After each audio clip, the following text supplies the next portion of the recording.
plaît. Je lis la parole de Dieu. David dit aux hommes qui se trouvaient près de lui, que fera-t-on à celui qui tuera ce Philistin et qui ôtera l'opprobre de dessus Israël? Qui est donc ce Philistin? C'est un circoncis pour insulter l'armée du Dieu vivant. Wow. On va juste s'arrêter là.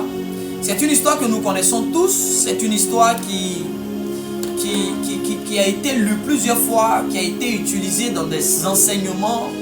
Et ce soir, c'est cette histoire extraordinaire de ce jeune homme-là qui affronte un homme de combat, un homme aguerri aux batailles, à la guerre.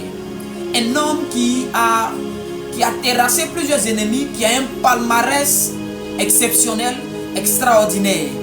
Et lorsque nous voyons ce jeune homme sorti de nulle part, qui n'a rien à son palmarès comme victoire, et qui prend la résolution de se battre ou de relever un défi qui est lancé par un géant, déjà dans la forme, David est petit détail.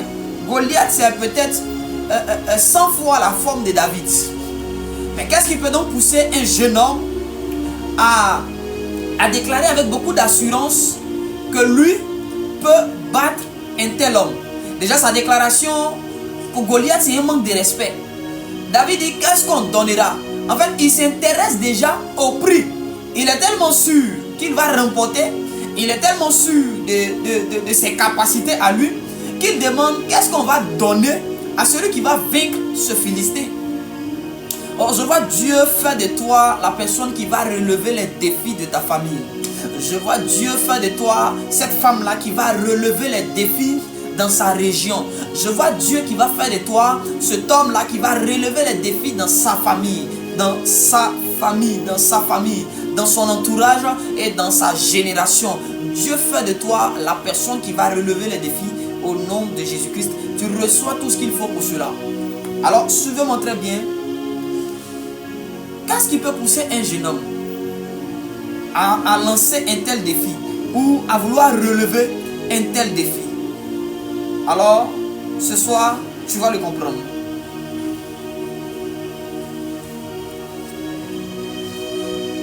Vous savez, la première chose que nous devons faire, tu dois identifier le pouvoir de tes ennemis. Oui, tous nos ennemis ont reçu d'une manière ou d'une autre des pouvoirs. Oui. Et tu ne peux pas affronter quelqu'un dont tu ignores le pouvoir. Ils vont dans la présence du diable, je vais expliquer ça tout à l'heure. Ils vont moyennant quelque chose obtenir des pouvoirs, obtenir la puissance. Vous voyez, et ils viennent et ils se servent de ces pouvoirs-là contre nous, contre nos affaires, contre nos enfants. Alors tu ne peux pas affronter un ennemi sans que tu n'aies au préalable quelques informations sur cet ennemi-là.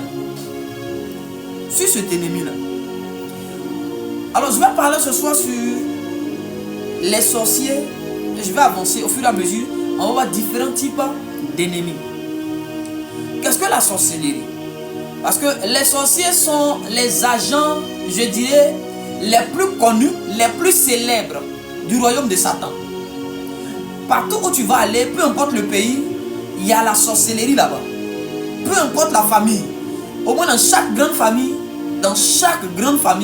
il y a au moins un sorcier. Le royaume de Satan, où je dirais le diable s'arrange à avoir un sorcier au moins par grande famille.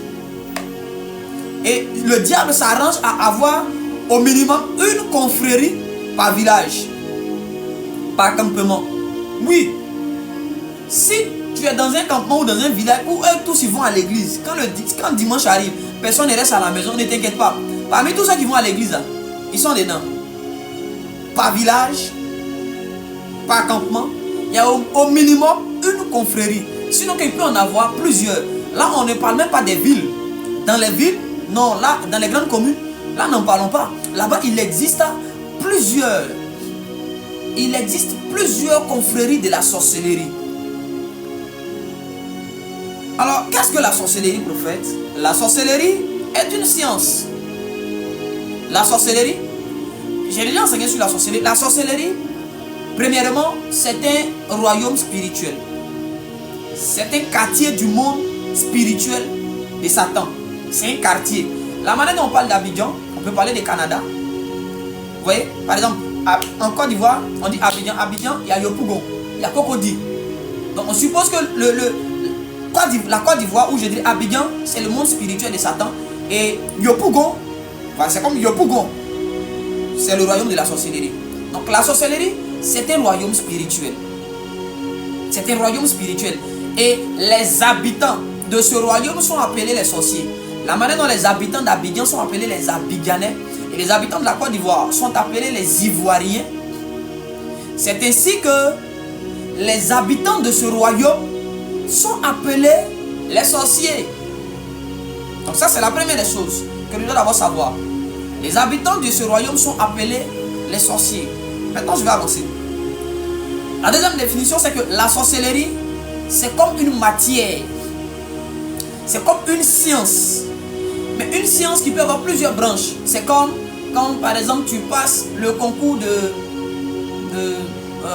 qu'est-ce que je peux dire? De l'INFAS. De l'INFAS. Le concours de l'INFAS. Quand tu passes le concours de l'INFAS, à l'intérieur, il y a la branche des sages-femmes, il y a la branche des infirmiers, il y a la branche des biologistes. Vous voyez un peu? Il y a la branche des... Comment on les appelle? En tout cas, il y a plusieurs branches. C'est le concours, mais à l'intérieur, il y a plusieurs branches. Une seule racine pour entrer, une seule porte pour entrer, mais à l'intérieur, il y a plusieurs chambres. Il y a plusieurs branches. Alors la sorcellerie est une science, une grande science. C'est une grande science qui a plusieurs branches. Alors quand les enfants de Dieu disent on va attaquer les sorciers aujourd'hui, tu ne sais pas de quoi tu parles. C'est comme si tu dis je vais attaquer la science. Frère, dans la science là, il y a beaucoup de choses. La science sur la terre, la science. Il y a beaucoup de choses dans la science. Les scientifiques, ils sont nombreux. C'est comme on dit les artistes. Il y a les artistes peintres, il y a les artistes chanteurs, il y a les photographes. Ce sont aussi des artistes. Ce sont des portraitistes. Donc, dans le mot sorcellerie là, ou même le mot sorcellerie là, c'est un package. C'est un ensemble d'éléments. C'est un identifiant de plusieurs éléments. Est-ce que quelqu'un me comprend ce soir? N'hésite pas à tapoter puis à partager le live s'il te plaît. Je suis en train de donner la définition pour rentrer dans les choses assez intéressantes. Assez intéressantes. Alors, il existe plusieurs types de sorcellerie. Il n'existe pas un seul type de sorcellerie. Il existe plusieurs types de sorcellerie. Et on va diviser les différentes sorcelleries en trois grands groupes. Voilà, on va aller comme ça parce qu'on ne peut pas tout voir. On va prendre en trois grands groupes. La première chose, on a ce que j'ai appelé la sorcellerie des félins. Oui, la sorcellerie des félins. Parce que la sorcellerie, c'est un pouvoir qu'un homme va acheter. Écoutez-moi bien. La sorcellerie, c'est un pouvoir qu'un homme va acheter dans le royaume de Satan pour assouvir à ses désirs charnels et malsains. La sorcellerie ne fonctionne que sur les personnes qui ont un cœur prédisposé à devenir sorcier. Je vais le dire autrement. La sorcellerie n'entre dans le cœur d'une personne que si cette personne elle-même, dans le fond, est une mauvaise personne. On a dit à Jérémie, tu avais été prophète avant d'être prophète sur la terre. Est-ce que vous savez qu'il y a des gens, c'est parce qu'ils étaient sorciers même, que quand on leur donne le gâteau de la sorcellerie, quand on les initie, ça marche. Sinon, le même biscuit qu'on a donné à ton cousin et puis lui il est rentré dans la confrérie, il est devenu sorcier là. On t'a donné le même biscuit à l'école ou à la maison. C'est la même tante là. Les vêtements qu'elle apportait, parce qu'on peut initier par des vêtements, on peut initier par la nourriture. Oui, on peut initier par la parole. On peut initier par la proximité. On peut initier par des rapports intimes. On peut initier en te donnant un don. Donc ce qui permet à une initiation de prendre, de réussir sur une personne. Il y a de fortes chances que certaines personnes, dans le fond intérieur, étaient déjà des sorciers. Parce que la sorcellerie d'abord, c'est l'achat d'un pouvoir maléfique qu'on utilise pour le mettre à nos services humains, à notre service charnel, pour résoudre ou même pour exécuter nos plans malsains et impurs. Est-ce que quelqu'un me comprend? Est-ce que quelqu'un me comprend? Pour assouvir à tes désirs malsains, tu vas acheter un pouvoir. Donc la sorcellerie ne vient qu'à ceux qui ont déjà payé son prix. En fait, quand tu vois les sorciers venir te trouver chez toi pour t'initier, c'est parce que quelque part, il y a un prix. Que soit toi tu as payé, ou que soit un membre de ta famille, ou un ami, un proche, a payé le prix pour que toi on t'initie. Il n'y a jamais d'initiation qui est faite au hasard. Les initiateurs dans le royaume de la sorcellerie ne prennent pas le risque de venir se présenter à quelqu'un et lui donner, parce que les éléments qui permettent et qui constituent le rituel d'initiation sont importants et requièrent une véritable préparation. Donc ils ne peuvent pas venir donner quelque chose qui est cher à leurs yeux comme ça. Est-ce que tu me comprends? Ils ne peuvent pas se lever, non tiens, non. Quand tu refuses et quand le rituel ne marche pas sur toi, eux ils perdent des choses, ils perdent beaucoup. Ils perdent beaucoup. Ils perdent beaucoup. Donc on peut essayer de t'initier parce qu'un de tes amis, ton mari, ta femme, ton enfant, ton cousin, ta cousine est allé payer un prix. Est allé payer un prix pour que toi tu sois initié. Pour qu'on t'initie. Je prie que Dieu te préserve toi, tes enfants, ta famille, de tout système d'initiation mis en place dans ton quartier, dans la nation où tu te trouves et partout où tu iras, au nom de Jésus. Nous revenons. Je vais parler de la sorcellerie des félins.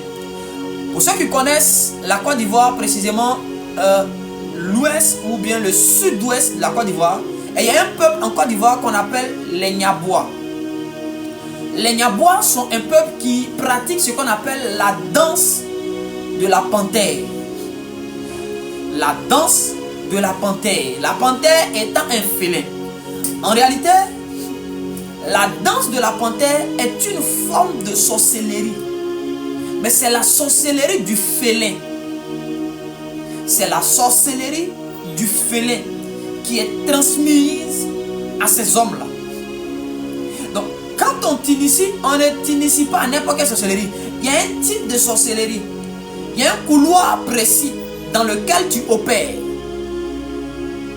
Il y a un couloir dans lequel on te met. Donc, les pouvoirs que tu vas manifester, ces pouvoirs-là reflètent la branche de sorcellerie à laquelle tu appartiens. Est-ce que quelqu'un me comprend? C'est comme ça. Il existe des personnes qui, de par leur désir d'avoir beaucoup de pouvoir, vont être initiées à plusieurs types de sorcellerie. Oui. À plusieurs types de sorcellerie.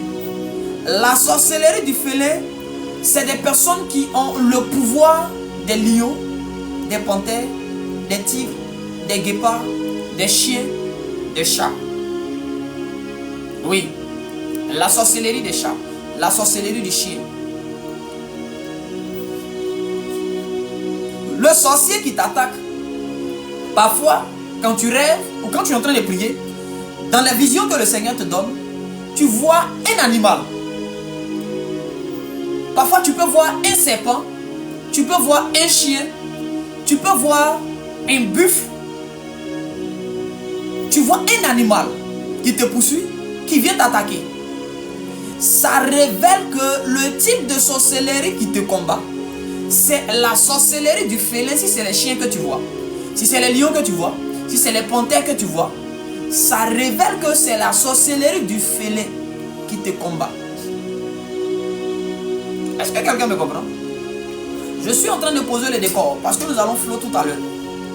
Alors tu dois identifier le type de sorcellerie. Donc par le type d'animaux auquel tu as l'habitude de rêver, ça révèle le type de sorcellerie qui te combat. La sorcellerie du félin est utilisée dans la destruction. Oui, ce type de sorcellerie est utilisé dans la destruction de la vie des gens, des affaires. Quand quelqu'un a le pouvoir ou a la sorcellerie du félin, c'est eux qu'on envoie chasser les proies. Ce sont des chasseurs. C'est eux qui vous poursuivent. Les chiens te poursuivent. Oui, c'est des chasseurs. C'est eux qui vont attraper les âmes pour les emprisonner. C'est eux quand on a besoin de châtier quelqu'un, c'est eux on envoie. Telle personne prie trop, allez-y l'attaquer. Ils sont le symbole ou c'est la branche qui symbolise la force, la puissance brute. Eux, ils sont en première ligne. Eux, ils sont en première ligne. Quand il y a un danger quelque part, c'est la première ligne de front. C'est eux qui sont devant. Parce que c'est eux qui ont le plus de force, le plus d'autorité. Ils sont les plus puissants.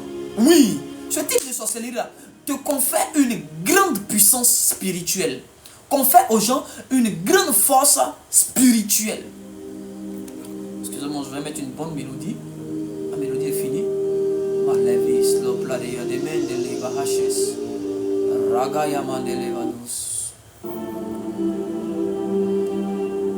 Yes. Permettez-moi de mettre une mélodie. Pendant ce temps, mets le cœur. Est-ce que tu peux tapoter? Est-ce que tu peux tapoter?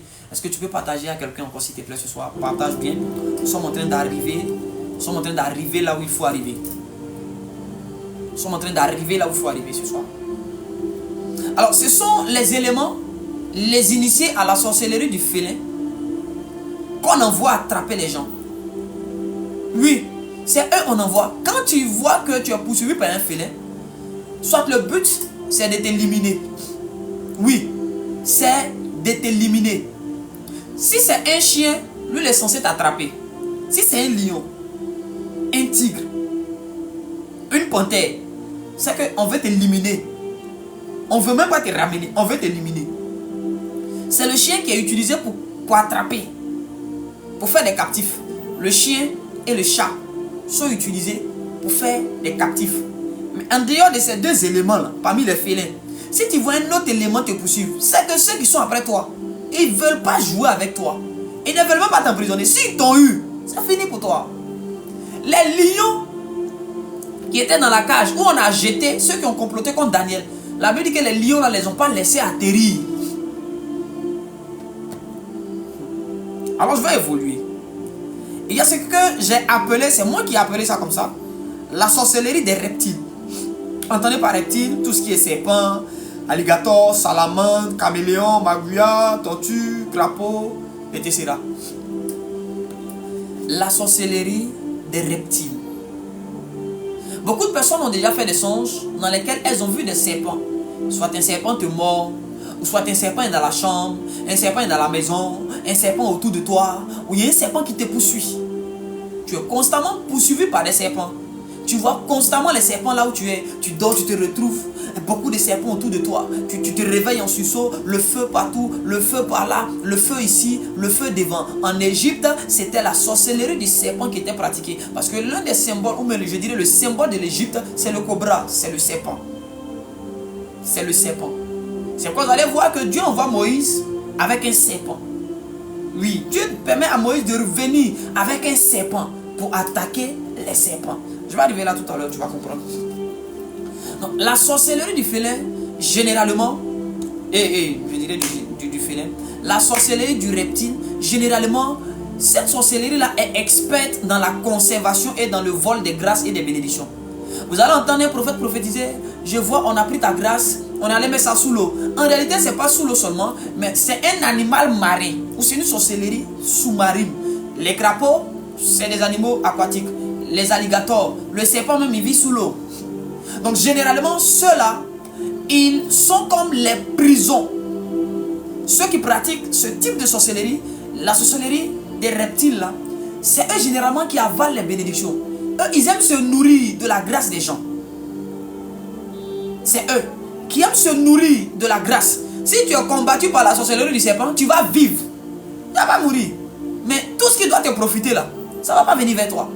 Tu vas rêver, tu vas te voir voyager dans les songes. Mais dans la vérité, tu verras, quand tu vois un serpent dans ton rêve, c'est que ton passeport a été avalé. Un crapaud, une grenouille, ils ont avalé. Eux, ils avalent. Les reptiles avalent. Oh, frère, les reptiles avalent. La plupart des grâces et des faveurs qui ont été volées aux gens, les bacs de mariage, on a caché ça sous l'eau. C'est pas dans l'eau on a jeté seulement. Il y a un animal là-bas. Il y a un animal là-bas. En fait, le sorcier qui te combat là, lui devient un reptile. Et quand il va là-bas, il avale tes choses, il va se cacher là-bas. Donc, ce type de sorcellerie là est experte dans le vol, dans le braquage des grâces et des bénédictions. C'est comme les agresseurs quoi. Hein? Vous voyez un peu? C'est des agresseurs du royaume spirituel. Dès qu'il y a une bonne opportunité, ils viennent, paf, ils prennent, ils s'en vont. Ils viennent, ils prennent. Un serpent peut t'avoir piqué dans un songe sans que tu ne te réveilles étant malade. Oui, parce que eux aussi sont utilisés pour injecter des maladies. Surtout le serpent. Oui. Oui. Il est utilisé pour t'injecter des choses. Quand le royaume de Satan veut injecter des choses à des hommes, on utilise la sorcellerie du reptile. On utilise la sorcellerie du reptile. On injecte des choses dans le corps. Alors, écoutez-moi très bien ce soir. Il est fort probable que beaucoup de choses qui t'ont été volées se trouvent dans le ventre soit d'un crapaud. Généralement, tu vas penser que le crapaud, oh, c'est quoi un crapaud? Tu considères plus le serpent que le crapaud. Mais je peux t'assurer, le crapaud peut avaler plus que ce que tu penses. Surtout quand c'est la sorcellerie du crapaud qui te combat. On peut avaler beaucoup de choses. Plus que tu ne penses. Plus que tu ne crois. Je prie et je lève la main vers le Seigneur. Que toute sorcellerie reptilienne qui te combat vomisse maintenant tes grâces et tes faveurs. Je dis que ces reptiles-là, que ces sorciers reptiliens-là vomissent immédiatement. Tout ce qu'ils ont avalé qui t'appartient toi, qui appartient à tes enfants, qui appartient à ton mari, qui appartient à vos affaires. Oh non, les finances, ça ne va pas, papa. Nous faisons des affaires. C'est eux qui prennent les affaires. Les revenus, là, c'est là-bas, on va cacher. Ce sont des voleurs. Ce sont des voleurs. Et c'est eux qui fabriquent le poison spirituel. Est-ce que vous savez qu'il y a des personnes qui décèdent? L'AVC, parfois, ce n'est pas un esprit, mais c'est un poison spirituel que ces reptiles-là, cette branche de la sorcellerie la fabrique. C'est elle qui produit les venins. Leur venin spirituellement, c'est des poisons sur la terre. C'est des poisons spirituels. Une fois que ce poison t'est injecté, une fois que ce poison a été jeté dans ta nourriture et que tu la consommes, ça peut te rendre malade et au fil du temps, tu vas perdre la vie. Alors, ils sont experts dans la production des poisons. Donc, il y a des traces de poison qu'on ne peut pas retrouver. Un matin, tu vois quelqu'un, non, c'est une crise d'AVC. Ce n'est pas une crise d'AVC. Parce que le poison, est-ce qu'un serpent t'a une fois mordu? Si un serpent a une fois mordu quelqu'un devant toi, on va te dire que dans les minutes qui suivent, les minutes après la morsure, on doit attacher. Pourquoi? Pour éviter que le venin monte. Pourquoi le venin ne doit pas monter? Parce qu'il va commencer à paralyser la personne. Et il va commencer par la partie qui a été mordue. Si c'est le bras va commencer à être paralysé. Le côté gauche va commencer à être paralysé jusqu'au cerveau. Alors, ce sont les symptômes de l'AVC. Ça veut dire qu'un venin ou une sorcellerie reptilienne t'a attaqué, t'a eu. Est-ce que quelqu'un me comprend? Donc, l'AVC là, c'est la sorcellerie reptilienne qui produit ça. C'est la sorcellerie reptilienne qui fait ça. Que Dieu te délivre de cela au nom de Jésus. Que Dieu délivre ta famille de ces choses au nom de Jésus-Christ de Nazareth. Je peux dire beaucoup de choses, mais je veux qu'on évolue. Parce que je vais vous donner les secrets de comment faire pour pouvoir leur arracher ces pouvoirs. Je vais évoluer.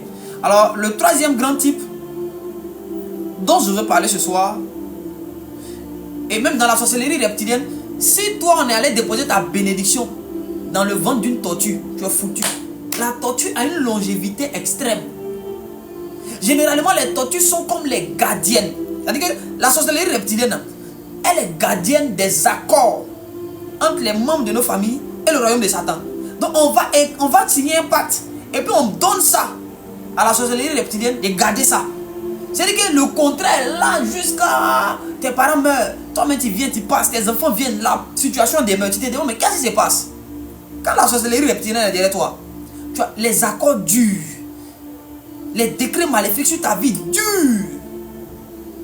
Je vais évoluer. Le troisième groupe, c'est la sorcellerie des volailles.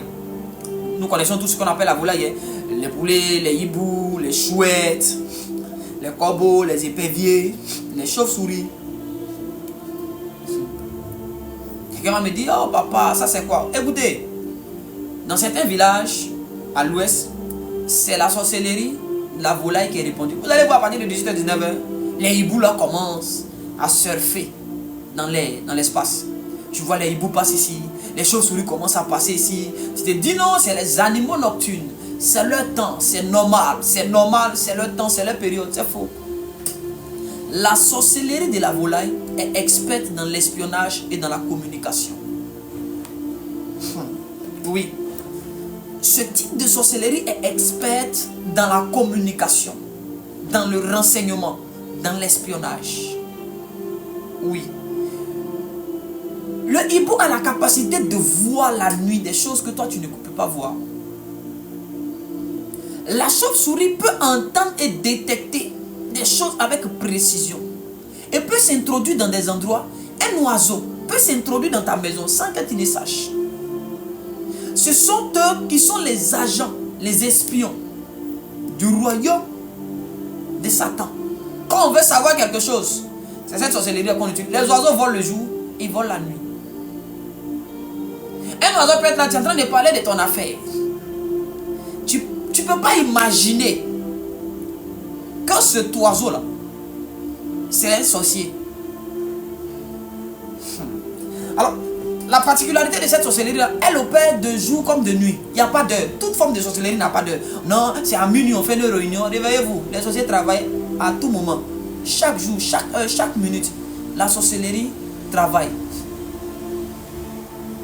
Donc, la sorcellerie de la volaille est experte dans l'espionnage.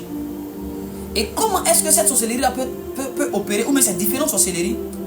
C'est que parfois, on donne aux sorciers le pouvoir de se transformer en ces animaux-là et d'opérer avec leur pouvoir. Parce que quand Dieu a créé les animaux à la base, il les a créés avec des capacités spirituelles.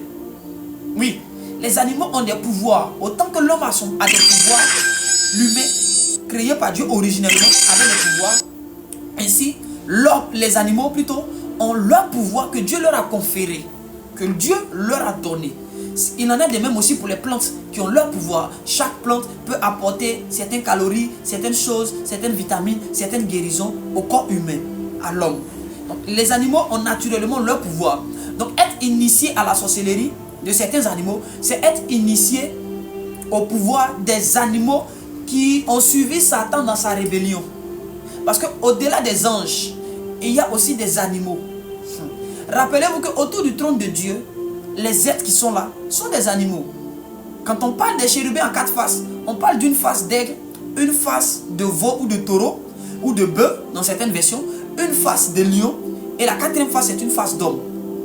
Et il y a des aigles, ce sont des animaux. Ces animaux-là ont des pouvoirs. Et l'aigle, notamment dans le prophétique, permet de voir loin, clair et net.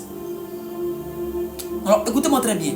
Ces animaux-là sont experts dans les renseignements. Ils sont experts dans les renseignements. Donc, il y a certains animaux qui ont souscrit au projet de Satan de se rebeller. Tel que le serpent.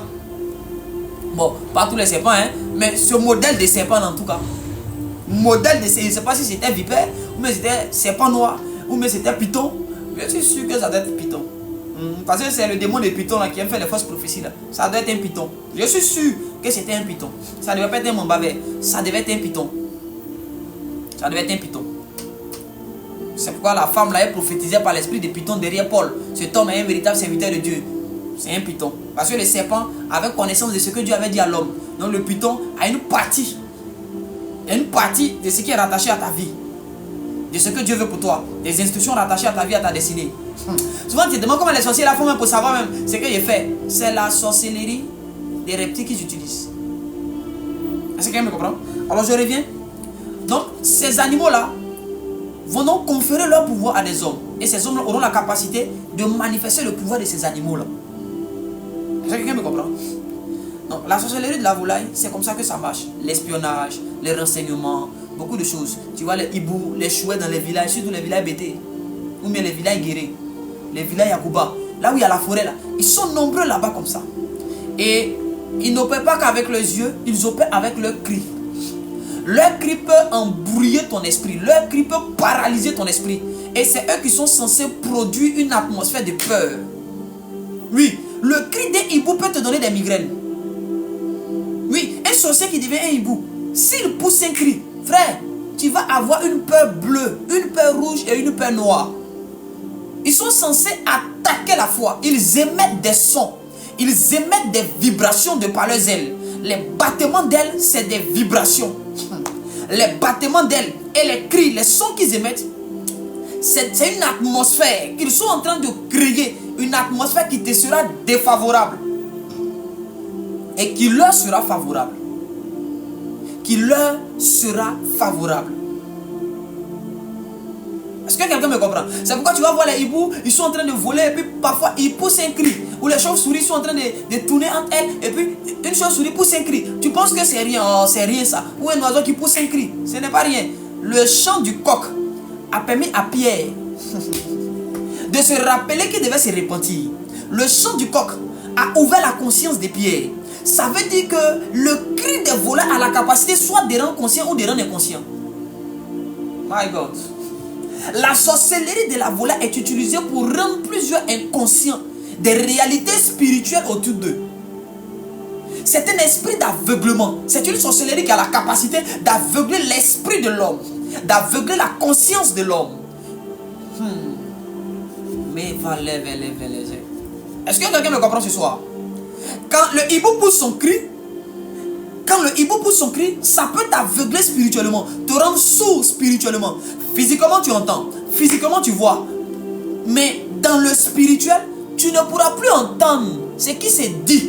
Tu ne pourras plus faire des songes. Pourquoi? Parce que avant que le lion entre en scène, avant que le serpent entre en scène, avant que les félins entrent en scène, la volaille est venue pour programmer ton esprit, pour étouffer ton esprit. Est-ce que tu sais qu'un son, quand on met peut-être un son, si on augmente le volume de certains sons, ça peut te casser le tympan. Donc c'est par le son qu'on peut casser, arrêter, attaquer l'audition d'un homme. Alors ces esprits-là sont mandatés pour attaquer les sens spirituels des enfants de Dieu. Les sens spirituels des enfants de Dieu. Quand tu vois les hiboux, quand tu vois les chauves-souris, les petits cris là, pour toi ce n'est rien. Mais tout homme spirituel sait que dès qu'il voit un tel esprit dans l'air, il doit se lever et commencer à parler. Il doit se lever et commencer à prier. Il doit se lever et commencer à attaquer. Il doit se lever et commencer à les chasser. Il doit invoquer le feu de Dieu. Il doit invoquer la gloire de Dieu. Il doit invoquer la puissance de Dieu. Il faut que les anges descendent pour intervenir. Sinon, tu vas dormir, tu ne verras rien. Tu croiras que l'Éternel t'a protégé. Mais en réalité, l'Éternel t'a pas protégé. C'est les sorciers qui t'ont aveuglé. Ce sont les sorciers qui t'ont rendu sourd. Ils ont tué tes sens. Ils ont tué tes sens. Tu ne peux voir, tu ne peux entendre, tu ne peux sentir quelque chose. On entre dans la chambre, tu ne sais même pas qu'il y a une présence malsaine. Tu dors, tu ronfles, tu dis, oh, quand tu te réveilles le matin, vraiment Seigneur. Non, quand on dit Dieu protège, vraiment Dieu protège. Dieu même t'a même pas protégé. Le Saint-Esprit est assis et puis il te regarde et puis il est étonné. Parce que tu es tombé dans le piège. Tu es tombé dans le piège de la sorcellerie, de la volaille. Des animaux qui poussent des cris. Des cris dans l'air. Des cris dans l'air. Et ces animaux-là, dans la dimension spirituelle, sont utilisés pour bloquer les prières de certains. Ne vois pas la petite forme que tu vois sur la terre. Dans l'esprit, ils peuvent avoir une forme 10 000 fois plus grande que la taille normale sur la terre. Oui. Et ils peuvent écarter leurs ailes, ils peuvent tendre leurs ailes pour se mettre au-dessus spirituellement d'une église, au-dessus d'une maison, pour empêcher les prières de monter. Ils peuvent se positionner au-dessus de toi alors que tu es en train de prier pour empêcher tes prières de monter, pour empêcher les prières de tes enfants de monter. Si la prière ne monte pas, le ciel ne répond pas. Si la prière ne monte pas, le ciel ne répond pas. Et je vous ai dit qu'ils travaillent à la communication. C'est eux qui sont les experts du système de communication du royaume de Satan. C'est eux qui établissent, qui gèrent les fréquences spirituelles par lesquelles les agents de Satan peuvent communiquer librement.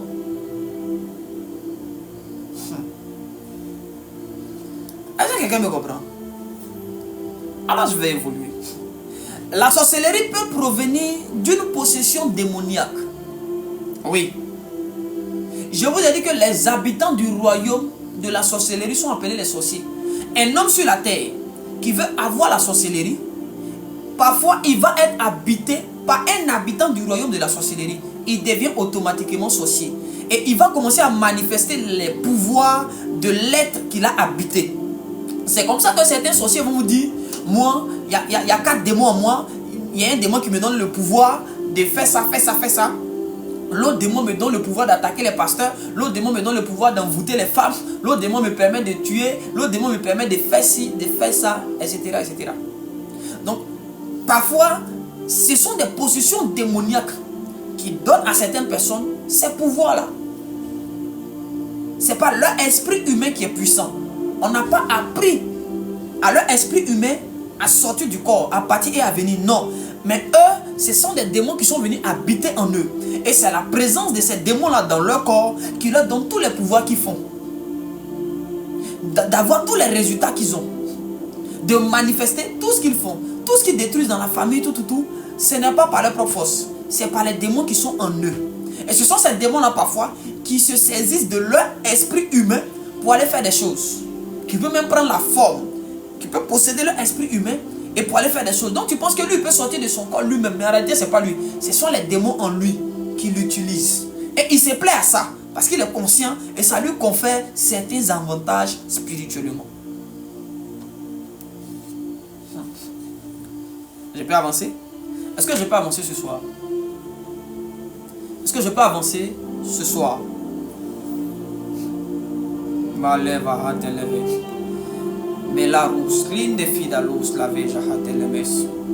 je vais toucher un point.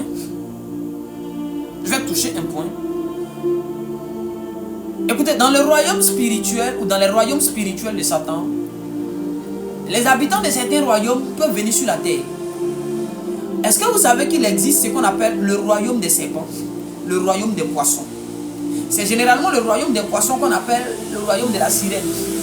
Mais il y a le royaume des serpents. Ou quand il va là-bas, il n'y a que les serpents. Il y a tout modèle de serpents. Serpent, 1 tête, 2 têtes, 3 têtes, 4 têtes, 7 têtes, 8 têtes. Serpent, la tête est serpent, la queue est tête. C'est-à-dire qu'il a 2 têtes. Devant est tête, derrière est tête. Il y a le royaume des serpents. Et ces êtres-là peuvent venir sur la terre. Mais quand ils viennent, ils ne sont pas serpents. Quand ils viennent sur la terre, ils ne restent pas les poissons. Ils prennent la forme humaine. Et ils peuvent habiter avec nous. Avec cette forme-là. Et il leur arrive de prendre leur forme originelle pour aller remplir des missions sur la terre. Par moment. Et ils reviennent. À des heures, ils prennent leur forme originelle. Ils vont travailler. Et après, ils redeviennent, à une certaine heure, ils redeviennent qui ils étaient. Ils redeviennent humains. Est-ce que quelqu'un me comprend? Donc, il y a une histoire que j'ai écoutée.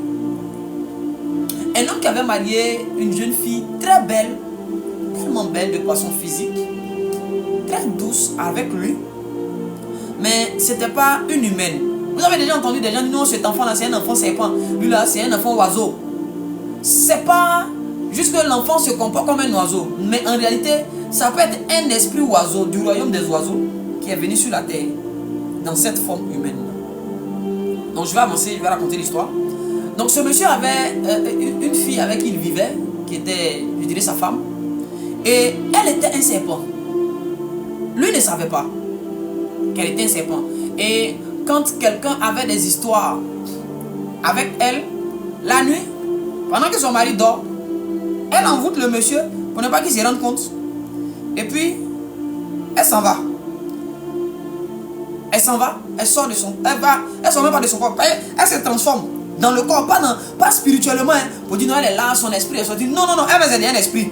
Seulement qu'elle a le corps. Donc, elle devient le poisson, mais en fait, là-dedans, elle devient le serpent. Et elle se faufile, elle mord la personne. Quand elle est morte, elle se faufile, elle vient, elle prend la forme humaine, elle se couche. Elle prend la forme humaine, elle se couche. Quand elle te pique, elle peut décider que peut-être, quand les gens vont venir, ils vont trouver que tu as fait une crise d'AVC, on ne verra pas les traces de sa morsure.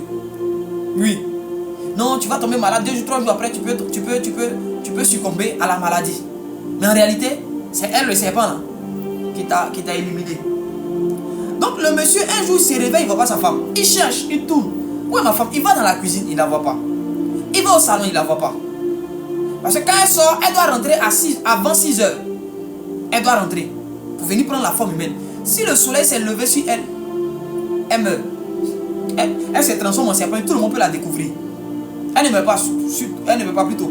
Mais elle reprend sa forme originelle et tout le monde peut la découvrir ici. Vous n'avez pas remarqué, parfois il y a des animaux, il y a des êtres bizarres que les gens découvrent sur les routes, dans les maisons, sur les toits, dans certains endroits. C'est parce que le soleil est venu le trouver. Le temps qui leur avait été donné a été imparti. Ils n'ont pas pu se rendre quelque part. Ils n'ont pas pu avoir la forme qu'il fallait. Ils n'ont pas pu se retrouver là où ils devaient se retrouver pour prendre la forme humaine. Donc on les a trouvés tels qu'ils sont réellement. Donc le monsieur, il tourne, il ne voit pas sa femme. Elle est venue. Et quand elle voulait rentrer par la fenêtre, le monsieur a vu le serpent. Donc lui voulait tuer le serpent. Tu vois un peu? Lui voulait tuer le serpent, elle a fui. Elle est sortie, elle est passée par derrière. C'est un serpent, elle est passée par derrière. Elle est rentrée dans la cuisine, elle a pris sa femme. Elle dit chérie, je suis. Elle dit mais tu as quitté où? Comment je suis quitté dans la cuisine? Tu n'as pas dit non, si il était là-bas, que non, tu es fatigué bébé, il faut te reposer. C'est un garçon, quand elle a caressé, il a dormi. J'ai bien compris. Il a dormi. Il joue une femme. Surtout son serpent. Femme même c'est un danger. Maintenant femme serpent. Il faut imaginer. Donc c'est comme ça que la jeune fille là, elle va commencer à éliminer le voisinage. Quelqu'un vient dans le quartier, sa tête ne lui plaît pas, elle élimine. Elle élimine. Le monsieur, il lui arrive parfois de se réveiller et de se rendre compte que non. Ma femme là, il y a des périodes où je ne la vois pas la nuit. Il lui demande, elle dit non, elle va prier. Que les nuits elle sort, elle s'en va, elle intercède. Elle intercède, elle va prier. Il est d'accord. Comme depuis elle ne faisait pas d'enfant, sa belle-mère dit, a fait venir une fille. Il faut dire, cette fille là va donner un enfant à mon fils. Parce que toi tu es dans la maison ici, là, tu ne peux pas enfanter. Elle a laissé la fille là. Elle n'a rien dit. Elle a appelé ses soeurs serpents. De traumatiser la fille là. Donc la fille là, quand elle dort, elle voit les serpents. Les serpents sont dans son lit. Les serpents sont sur elle. Ils ne la montrent pas. Hein. Mais toi-même, tu vois, les hommes ont la phobie du serpent. Toi, tu dors et puis tu vois les serpents sur toi. Tu as dit autre chose. La fille ne dort pas. Ils ont traumatisé la fille là jusqu'à... Au finish, même quand elle est éveillée, elle voit, elle sent les serpents autour d'elle. Elle a fui la maison sans dire quoi que ce soit. La belle-mère dit d'accord, on va voir ça. La petite soeur et... Il y a la petite soeur du monsieur qui est venue faire un séjour avec eux. Et elle a vu sa belle-soeur en train de manger une certaine nourriture. Et selon ses recherches, elle savait que ça c'était les serpents qui aimaient cette nourriture là. Donc elle va dire à sa belle-soeur, ah ma belle-soeur, je tiens à toi mais pardon, il faut changer d'alimentation. Cette nourriture là, ce sont les serpents qui mangent ça. Non, nous on tient à toi, non pardon. Faut changer de nourriture. Faut manger la bonne nourriture. Elle va dire à son grand frère, ta femme là elle mange une nourriture de serpents. Pardon, faut la voir. Elle n'a qu'à arrêter. La belle-soeur va dire, pardon, laisse-moi tranquille. Laisse-moi gérer ma vie. C'est pas ton problème. Et s'il libre de moyens, ce qu'elle veut. C'est que sa belle-soeur, la petite soeur de son mari a dit là, elle est fâchée. La nuit, elle est devenue serpent. Elle allait mordre sa belle-soeur. La petite est décédée dans des conditions très très graves. On n'a jamais su qui faisait ça. Jusqu'à ce que un homme d'affaires dans le quartier a voulu d'elle. Il lui a dit non, moi je veux de toi, je peux prendre soin de toi, ton mari n'est pas trop ça financièrement, il n'est pas équipé, il n'est pas stable, moi je peux prendre soin de toi, nanani, nanana. Elle s'est fâchée, elle dit elle va faire du mal au monsieur. Entre temps, son mari a commencé à douter. Et sa pire erreur, elle va faire venir l'une de ses camarades serpents à la maison. Donc un jour elle est sortie, suivez l'histoire là, je vais vous raconter les choses tout à l'heure. Elle est sortie, elle partait derrière le riche là, qui voulait coucher avec elle là. Elle partait régler le compte du riche là. Sa soeur serpent qu'elle a mis dans sa maison là. Sa soeur serpent là est venue séduire son mari, envoûter son mari, coucher à lui, effacer la mémoire du monsieur sans qu'il ne se rende compte qu'il a eu des rapports avec. Est-ce que vous savez qu'il y a des gens sur la terre ici qui peuvent vous envoûter? Ils vont avoir des rapports avec vous. Vous n'allez pas savoir. Vous n'allez jamais avoir de souvenir que vous avez eu un tel rapport. C'est le pouvoir du serpent qui prennent. Oui. Ils peuvent configurer leur venin, leur poison pour qu'ils te rendent inconsciente pendant un temps. Et tu ne vas jamais te souvenir de ce qui s'est passé. Donc elle a couché avec le monsieur. Mais comme dans leur royaume, chien ne mange pas chien. On ne prend pas le mari de sa soeur ou la femme de son frère serpent. Vous voyez, il y a des hommes serpents, il y a des femmes serpents. Là, je vous raconte l'histoire d'une femme serpent. Et cette femme serpent là, quand sa soeur va revenir, parce que sa soeur, quand elle partait, elle avait essayé de piquer le riche. Le riche, malheureusement, ne dormait pas. Donc, elle n'a pas pu. Elle est revenue. Mais quand elle est revenue, sa soeur lui a dit, ah ma chérie, vraiment excuse-moi, je ne sais pas ce qui m'a pris, mais il a couché ton mari. Elle s'est fâchée. Elle a jeté sa camarade soeur serpent dehors. Sa camarade lui a demandé pardon. Elle a dit, d'accord, si tu m'aides à éliminer mes ennemis dans le quartier, ça marche. Elle a dit, d'accord, reste. C'est comme ça que les deux femmes serpents vont commencer à programmer comment éliminer le riche. Donc la femme du monsieur, la nuit encore, elle est en train de repartir chez le riche. Et pendant ce temps, son mari là, malheureusement, il s'est réveillé pour elle. L'envoûtement n'a pas trop pris. Son corps a commencé à s'habituer à l'envoûtement. Donc il s'est réveillé. Mais ce jour-là, elle n'est pas devenue un serpent pour aller chez le monsieur. Hein. Elle a pris sa forme humaine. Elle dit arriver devant la bas s'est transformée. La voici, elle est belle, la nuit elle marche, vouga. Donc son mari là, je dis comme ma femme dit quand elle sort, elle s'en prier. Elle va voir où elle va prier. Il voit où sa femme rentre chez le riche du quartier. Et le monsieur ne pose pas de questions. Dès qu'elle rentre, il rentre derrière elle, casse, il tape la porte. C'est comme ça, tu es. Il met le feu à la maison du monsieur. Alors qu'elle était allée pour éliminer le monsieur. Lui, il ne sait pas. Donc elle a vu son mari s'est plus transformé. Non, le riche a mis le monsieur en prison. La femme maintenant vient demander pardon, monsieur, non, il faut libérer mon mari, Elle va plaider auprès de la police, tout. Le monsieur va dire d'accord, ton mari n'est pas là, viens, on va terminer ce qu'on a commencé. Viens, on va terminer. Elle a dit non, je ne veux pas libérer mon mari, nanani, paf. Le monsieur va avoir pitié, il va faire sortir son mari. Mais la fille a dit, c'est maintenant, elle va mettre fin à la vie de ce riche. Là maintenant, elle et sa camarade se donnent rendez-vous cette nuit, on va l'éliminer le riche. Les deux deviennent serpents. Eux, ils viennent, ils envoûtent bien le mari. Tu sais, parfois à force de prendre un médicament, il finit par ne plus avoir d'effet sur toi. Donc, le monsieur a fait semblant de dormir. Elles sont parties. Elles se sont faufilées dans la maison du riche. Elles se sont faufilées dans la maison du riche. Quand elles sont rentrées dans la maison du riche, le gars, il n'est pas riche cadeau, il est spirituel. Il les attendait à un bon bois. Donc, sa camarade qui est rentrée comme ça, là, c'est bois en même temps sur sa queue.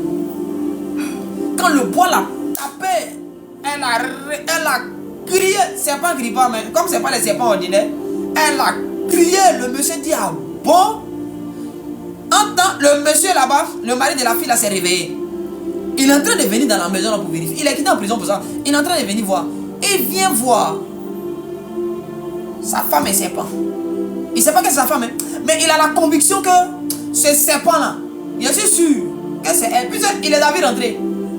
Il dit, je suis sûr que c'est elle. Il les a pas vu se transformer, mais il les a vu rentrer. Donc il a suivi. Quand le monsieur a tapé l'autre là, sa camarade là, elle a repris sa forme.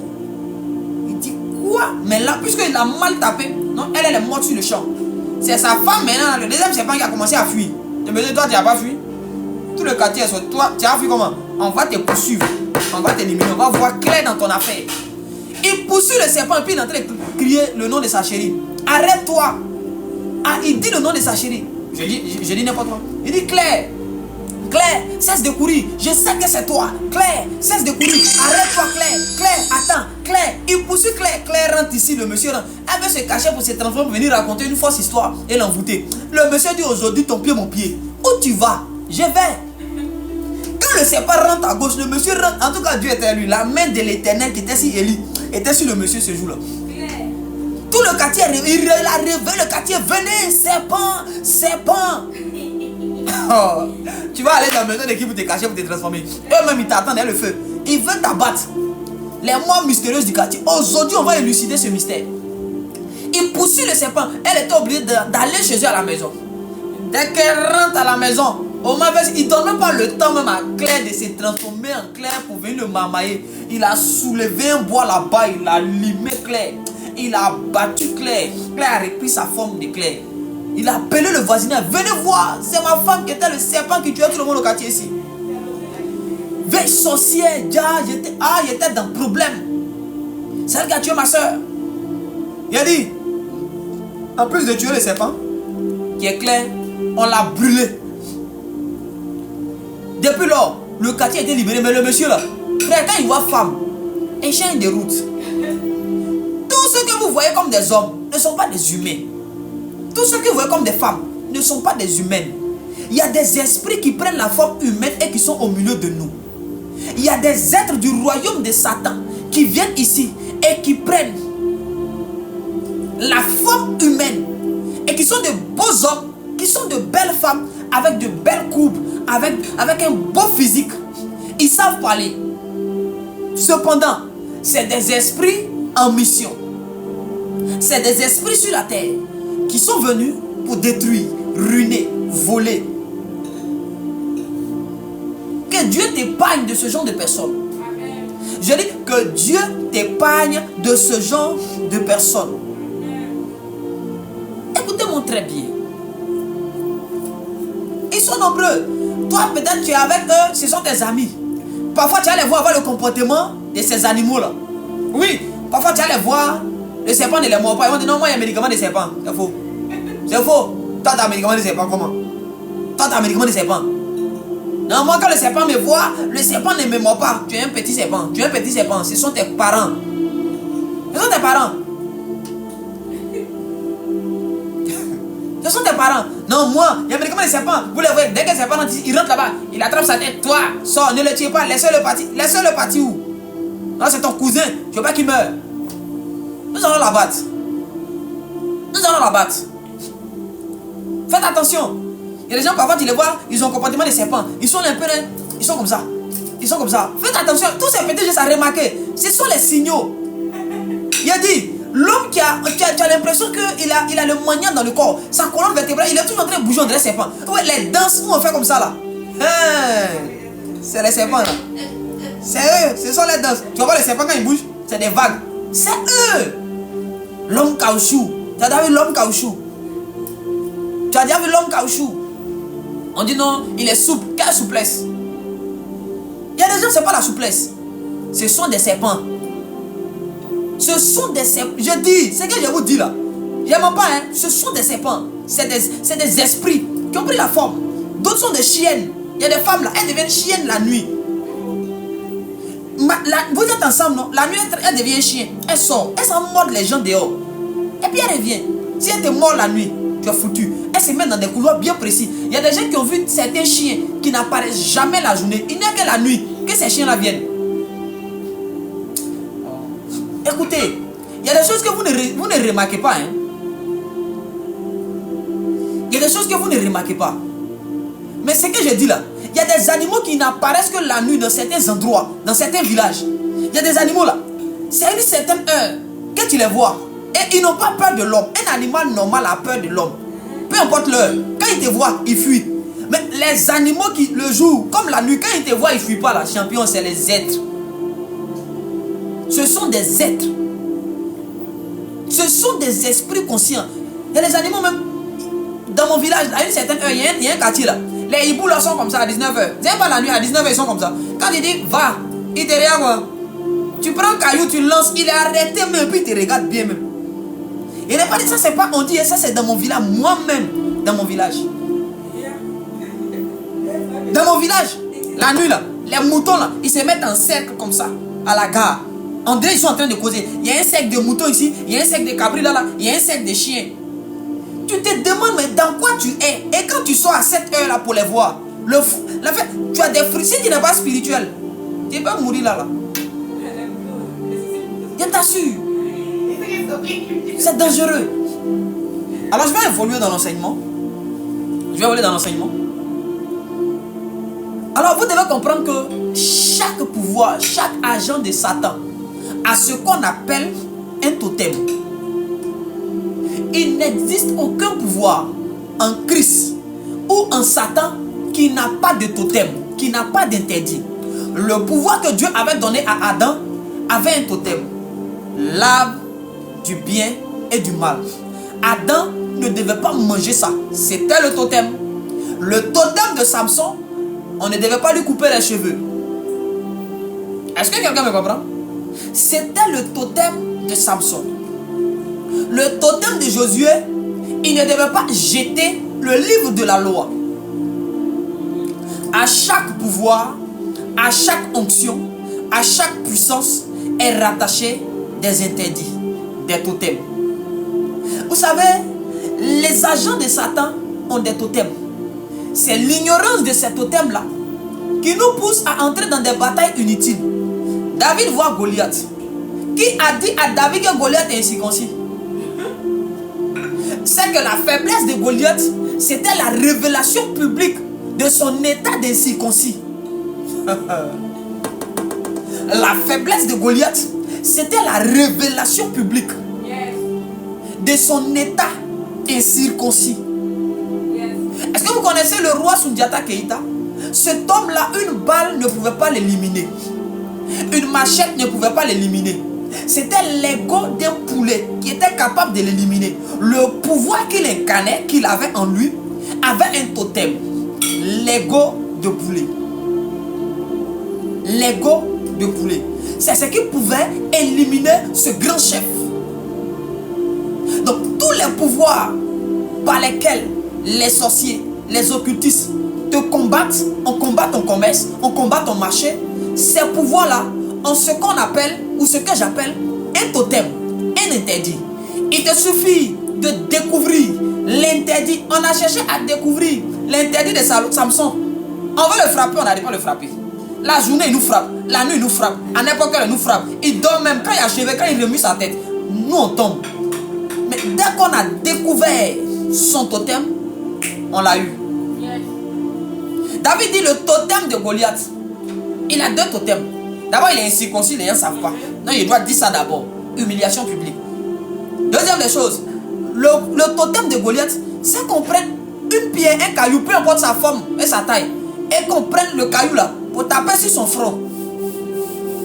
Son médicament, il a là. Son démon, il a là. Son pouvoir, il a là. Si tu as pris un caillou que tu as lavé dans le torrent, maman, je peux avoir de l'eau? Ah, les gars là veulent pas, hein. Tapoter. Parce que là.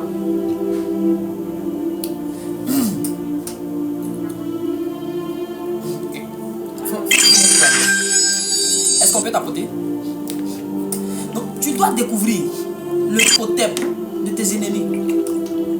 En fonction du pouvoir qui te combat, il y a un totem qu'ils ont. Il y a quelque chose qui peut désactiver son pouvoir ou désactiver leur pouvoir.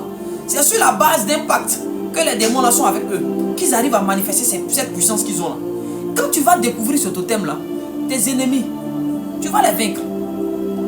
Tu vas désactiver toute la puissance qui est en eux.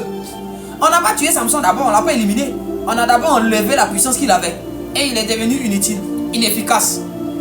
Tante Monique, la sorcière de la famille, elle tape sa poitrine parce que tout ce que tu sais faire, je mets le feu, j'envoie le feu. En dehors d'envoyer le feu, tu ne connais pas ses interdits. Tu ne connais pas le totem du démon qui en elle. Tu ne connais pas le totem du pouvoir qu'elle a. Tu ne connais pas. Et comme un prophète, je peux avoir la révélation. Numéro 1, il te faut demander au Saint-Esprit. David, par son intimité. Vous allez remarquer que plus tard, David va commencer à faire les psaumes.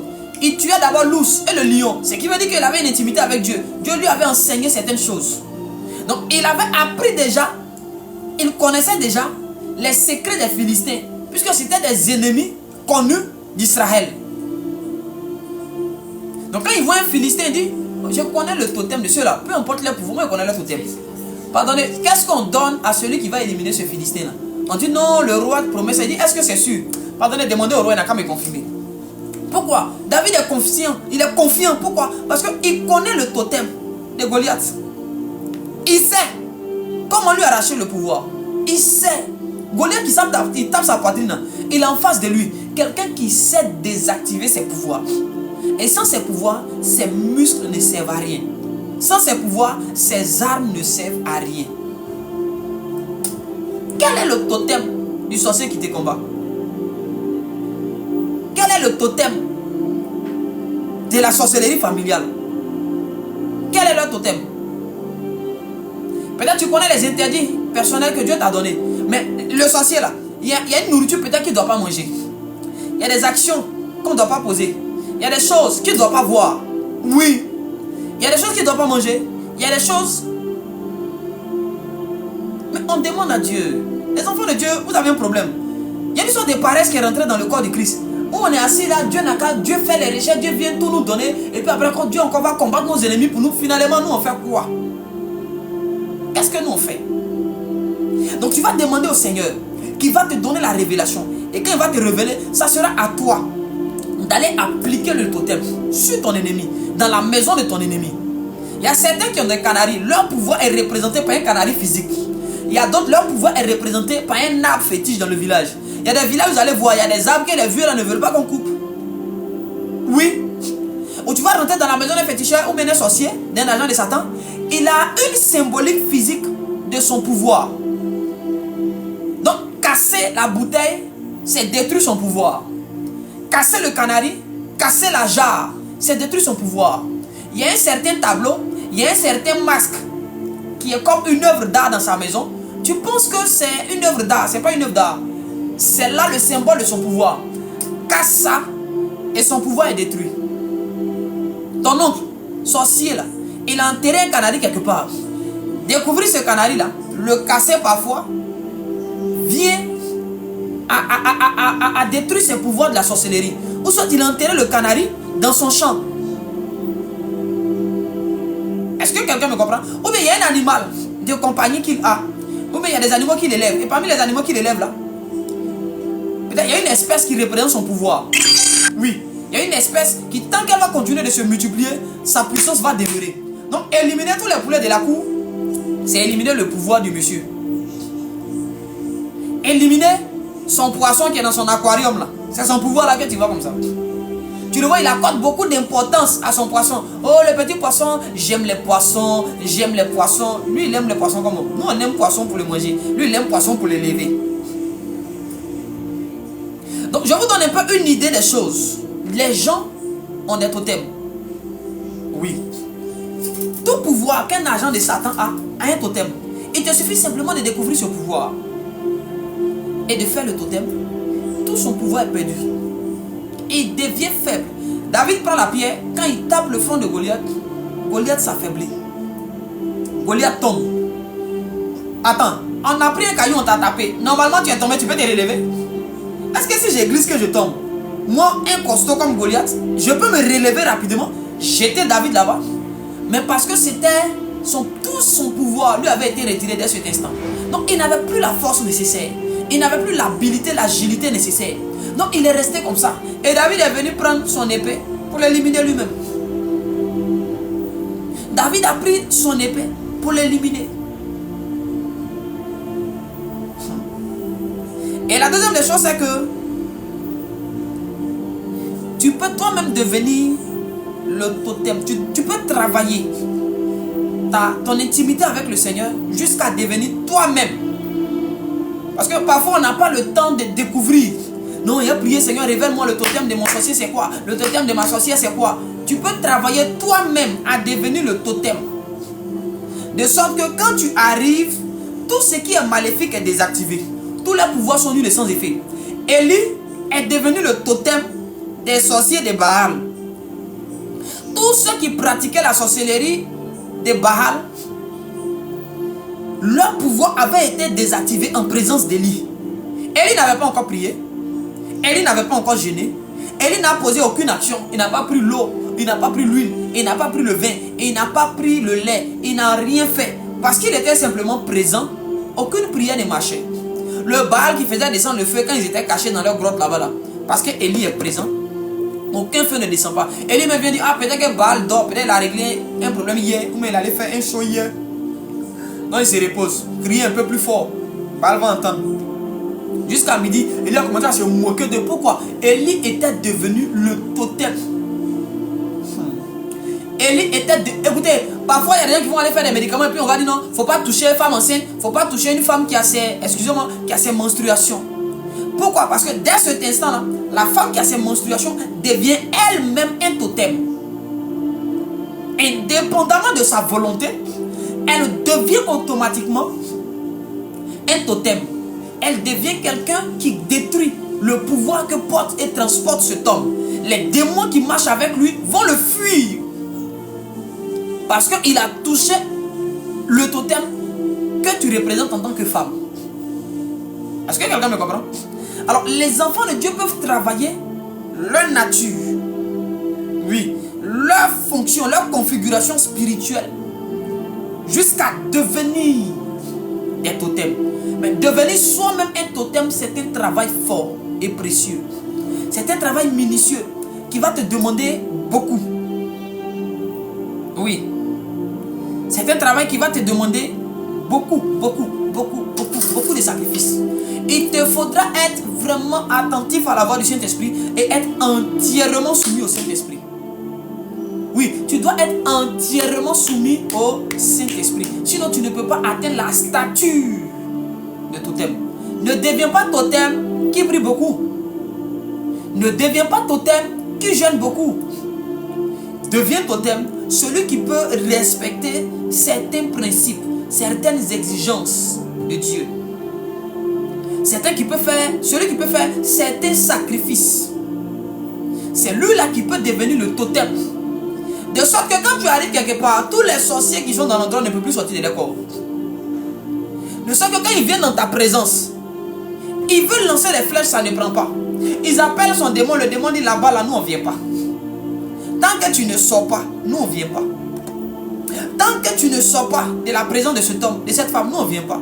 Comment toi tu fais, et puis les sorciers viennent habiter ta maison, tu n'as pas la connaissance de leur totem, et toi-même tu n'es pas un totem. Une femme qui devient un totem, les gens vont te fuir. Un homme qui devient un totem, les gens n'ont plus envie de venir chez toi. Les sorciers là, ils ne veulent plus venir. Tu les appelles venir. Il y a des gens qui ont parti évangéliser. Il y a des églises où ils ne peuvent pas venir. Parce que le monsieur qui est là-bas, là, sa relation, le Seigneur fait de lui un totem de leur pouvoir. La servante de Dieu qui est là-bas, là. Madame, tu es devenu un totem pour ce genre de personnes. Donc souvent, quand tu atteins la statue de totem, il y a des gens qui s'éloignent de toi.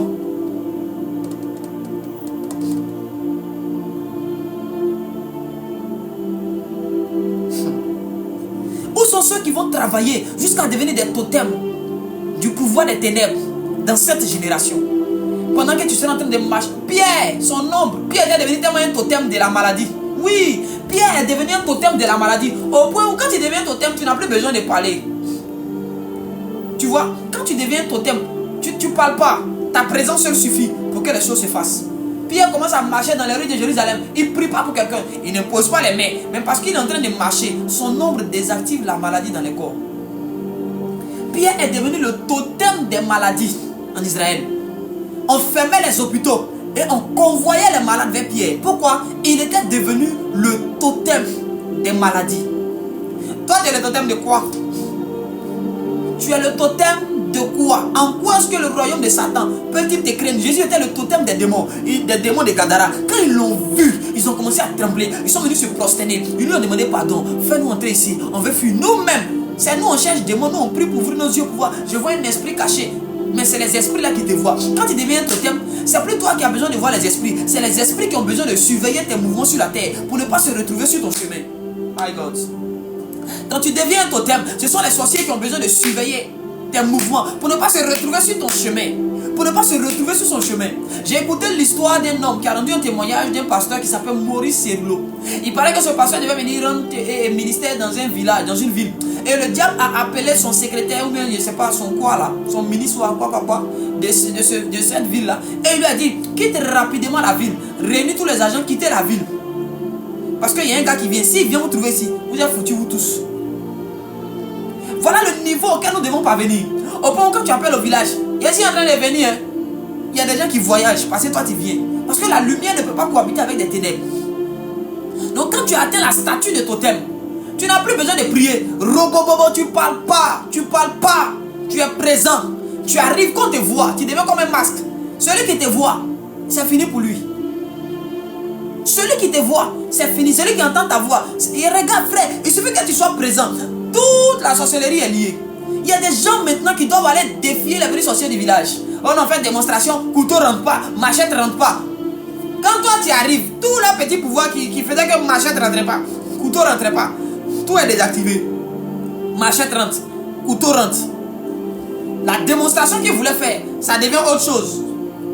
Pourquoi? Parce qu'il y a un totem qui est là. Il y a un totem qui vient d'arriver. Oh. Il y a des sorciers à qui on va leur dire, allez en mission chez tel homme. On va dire, qui ira là-bas? Qui enverrai-je? Satan va dire, Qui enverrai-je? Et ses agents diront, personne. Tu n'enverras personne. Personne n'ira là-bas. Personne. Tu es trop fâché, tu vas. Sinon nous, on ne peut pas aller là-bas. Tu es trop fâché, tu t'en vas. Sinon nous, on ne peut pas aller là-bas. Ce gars-là, cette femme-là, c'est un totem pour le royaume de Satan. C'est un totem pour le royaume de Satan. C'est un totem pour les pouvoirs maléfiques.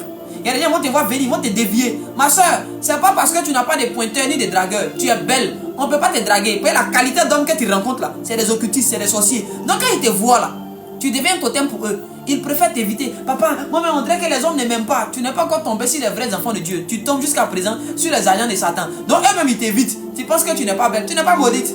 Tu es leur totem. Tu es leur totem. Quand tu vas devenir un totem, c'est en ce moment que tu seras redoutable. Oui, tu seras toi-même une arme de destruction. Écoutez, il y a des gens qui ont besoin de dire non, Seigneur, révèle-moi de la ceinture de vérité. Je veux le bouclier de la foi. Frère, quand tu deviens un totem, tu deviens une arme. Toi-même, tu deviens un bouclier, tu n'as plus besoin de bouclier. Est-ce que tu comprends ce que je dis? Tu deviens toi-même la ceinture de vérité. Tu deviens toi-même le casque du salut. Tu n'as plus porté le casque. Maintenant, le casque, c'est toi. Donc, tous ceux qui sont sous ta couverture. Oh my God. Tous ceux qui sont sous ta couverture, c'est comme s'ils ont le casque, c'est comme s'ils ont le bouclier, c'est comme s'ils ont la ceinture, ils ont les chaussures, ils ont l'épée qui est la parole. Ils sont équipés parce qu'ils t'ont toi. Tu es avec eux, donc ils sont équipés. Si l'Éternel est pour nous, qui sera contre nous? Ça veut dire que celui qui est l'Éternel là, c'est le totem de tous les pouvoirs maléfiques. On a pris l'âge de l'Éternel, on a mis ça dans la maison des dieux des Philistins. Et au matin, ils sont venus voir, tous les dieux sont à terre, découpés en morceaux. Les dieux, la bras est quitté, un autre dieu, la tête est quittée, un autre dieu, son pied est quitté. Pourquoi? Il y a un totem qui est rentré là, aucune divinité ne peut tenir. Toutes les divinités sont fracassées, sont démolies. Il te suffit d'entrer dans la maison d'un sorcier, il va laisser sa maison pour toi. Tu rentres dans l'entreprise d'un monsieur, il laisse l'entreprise pour toi. Il va laisser. Il va laisser. Parce que tu es un totem. Travaille à devenir un totem. Je ne peux pas venir t'enseigner une formule. Prophète, comment je peux devenir un totem? 1 plus 1 égale à 2. Donc, si tu prends l'huile, tu mélanges le vin, tu deviens un totem. C'est doy. Totem là, c'est pas action on pose pour devenir totem. Tu dois travailler. En fait, il faut que la configuration de ton être spirituel doit avoir une certaine forme. Oui. Il y a une statue que tu dois atteindre. Il y a une statue que tu dois atteindre. La statue parfaite de Christ. On travaille dans le secret avec le Seigneur. Le Saint-Esprit va te donner les instructions. Parce que chaque totem, tout n'est pas totem de tout. Est-ce que quelqu'un me comprend? Tout n'est pas totem de tout. J'ai dit, tout n'est pas totem de tout. X peut être le totem de X et de Y, mais peut ne pas être le totem de A et de B. Ça peut marcher sur X et puis Y, mais arriver sur B là, ça ne marche pas. Pourquoi? Parce que tu n'es pas le totem de tout. Mais pour travailler, pour devenir le totem de tout, c'est la nature de Christ que tu dois avoir. C'est une disposition d'esprit, de cœur, d'âme et de corps. Oui. C'est un travail minutieux que le Saint-Esprit va effectuer sur ton âme, ton esprit et ton corps. De sorte que même dans les songes, celui qui te voit, son pouvoir est désactivé. Bien aimé dans le Seigneur, il n'existe aucun pouvoir qui ne peut être désactivé, qui ne peut être arraché. Découvre juste le totem de ce pouvoir. Quand on lui donnait le pouvoir là, on lui a dit, le jour où tu feras ça, les esprits là vont partir. Si tu moins ça, les esprits là vont partir. Quand nous on faisait les canques avant là, on était encore un peu plus jeunes, on avait la bagarre, on faisait les canques. À certains on disait, Seigneur, on a souffert, il ne faut pas manger riz couché dans ma mythe. Riz couché on chauffe dans ma mythe là. Toi on dit, il ne faut pas manger riz couché dans ma mythe. Et quand tu mets riz dans ma mythe, ton canque c'est 4. Est-ce que nous ça peut marcher sur nous? Parce que nous on est bêtés, quand on se réveille le matin c'est là, c'est dans la marmite que le riz est tout. Maintenant toi tu as venu me dire, il ne faut pas manger riz dans ma mythe. Est-ce que tu connais le goût du riz couché dans la marmite? Surtout quand ça fait un peu de gratin. Frère, tu joues ta destinée. Ils n'ont qu'à me frapper, il y a mangé en tout cas. Ils n'ont qu'à me frapper. Mais il a mangé. Il peut pas mettre ça dans l'assiette. Quand tu mets dans l'assiette, ça change le goût de la chose. Ils n'ont qu'à me frapper. Oh. Frappez-moi. Mais je préfère manger. Je vous assure. Il y en a, on va dire non, si tu dois porter ta chaussure, il faut commencer par le pied gauche. Beaucoup d'interdits inutiles. Des choses inutiles. Mais ça marchait. Tant que tu respectes l'interdit, ça marche. Quand tu ne respectes pas l'interdit, la petite puissance là te quitte. Vous voyez? Donc c'est comme ça. Prier. Quand tu veux prier contre un sorcier, tu sens qu'il y a un occultiste dans le quartier qui fait le malin, il ne faut pas te battre. Il ne faut pas crier. Je suis arrivé dans un quartier, les gens faisaient le malin. Les sorciers du quartier, c'est jouer les dangereux. Il n'en a pas parlé. Leur totem se trouvait dans les carrefours du quartier. Une nuit, il a pris d'assaut tous les carrefours du quartier. Il me s'est mis au carrefour. Il a bombardé au carrefour 1, carrefour 2, il a bombardé. Carrefour 3, il est bombardé. Carrefour 4, il est bombardé. Carrefour 5, 6, 7, bombardé. 8. Quand il finit de bombarder, elle est venue dormir. À partir du lendemain, frère, il y a des déménagements qui ont eu lieu dans le quartier. En une semaine, 8 personnes ont déménagé. 8 familles ont quitté le quartier. Vous allez où? Sans explication. Non, on s'en va. Il y a une femme même, elle a abandonné son domicile. Elle est en recherche de sa fille pour un temps. Tu vas chercher quoi là-bas la vie? Reste ici. C'est le quartier là qu'elle a. D'autres sont tombés malades, ne sortaient plus de leur maison. Pourquoi? Parce que leur pouvoir avait été désactivé. Donc, ils sont obligés d'aller renouer des alliances encore. Mais tant qu'ils vont renouer, que toi tu es là. C'est un rembat, c'est un problème. Ils ne peuvent donc pas en ta présence manifester leur pouvoir. Ils ont donc besoin de faire ce qui a été fait à Jésus. Pardon, n'entre pas à Gadara. Il faut aller loin. Il faut aller ailleurs. Ne rentre pas ici. Va loin. Parfois, on te chasse pour ce que tu représentes. Il y a des gens qui ne supportent pas ta présence. Pas parce que tu te comportes mal. Non. Mais parce que tu représentes un danger pour leur puissance maléfique. Tu représentes un danger pour leur génie. Tu représentes un danger pour le pouvoir maléfique qui les habite et par lequel ils peuvent prospérer. Tu représentes un danger pour eux. Alors ce soir, tu peux rentrer dans un temps de prière. Au lieu de dire, Seigneur, j'envoie le feu sur la sorcière qui me combat. Rentre en jeûne, rentre en prière. Demande au Seigneur, révèle-moi seulement le point faible de mes ennemis. Quel est leur totem? La sorcellerie qui a lié ma famille là. Quel est le totem de cette sorcellerie là? Ce qui a détruit mes parents là. Quel est le totem de la chose? Une fois que tu découvres le totem, tu as vaincu Satan. Tu as vaincu les sorciers même. Ils vont fuir ta vie. Jusqu'à présent, là, ils n'ont pas peur de toi. Goliath n'a pas peur de Saül. Il n'a pas peur d'Eliab, le grand frère de David. Il n'a pas peur de... Parce que personne ne sait que lui, il est incirconcis. Personne ne sait qu'on doit prendre un caillou pour taper sur son front. Personne. Eux tous, ils viennent à l'épée. Eux tous, ils viennent à la lance comme lui. Goliath est assis là, il dit, il n'y a pas garçon. Il n'y a pas garçon. Il n'y a personne dans cette armée là qui peut faire quoi que ce soit contre mon Goliath. Mais un jeune homme. Oui, la force de David, c'était l'Éternel, mais l'Éternel révélateur des totems des ennemis. Souvent, tu es en train de chercher le nom du sorcier qui te combat. Au lieu de chercher son nom, il faut chercher son totem. Tu connais son nom, mais la personne continue de détruire ta vie. Mais tu ne connais pas son totem. Tu ne connais pas son totem. Quand tu vas découvrir le totem des gens qui te combattent, dans la famille, au boulot, au quartier, tu vas voir ce qui va se passer. Le combat va prendre une autre tenue.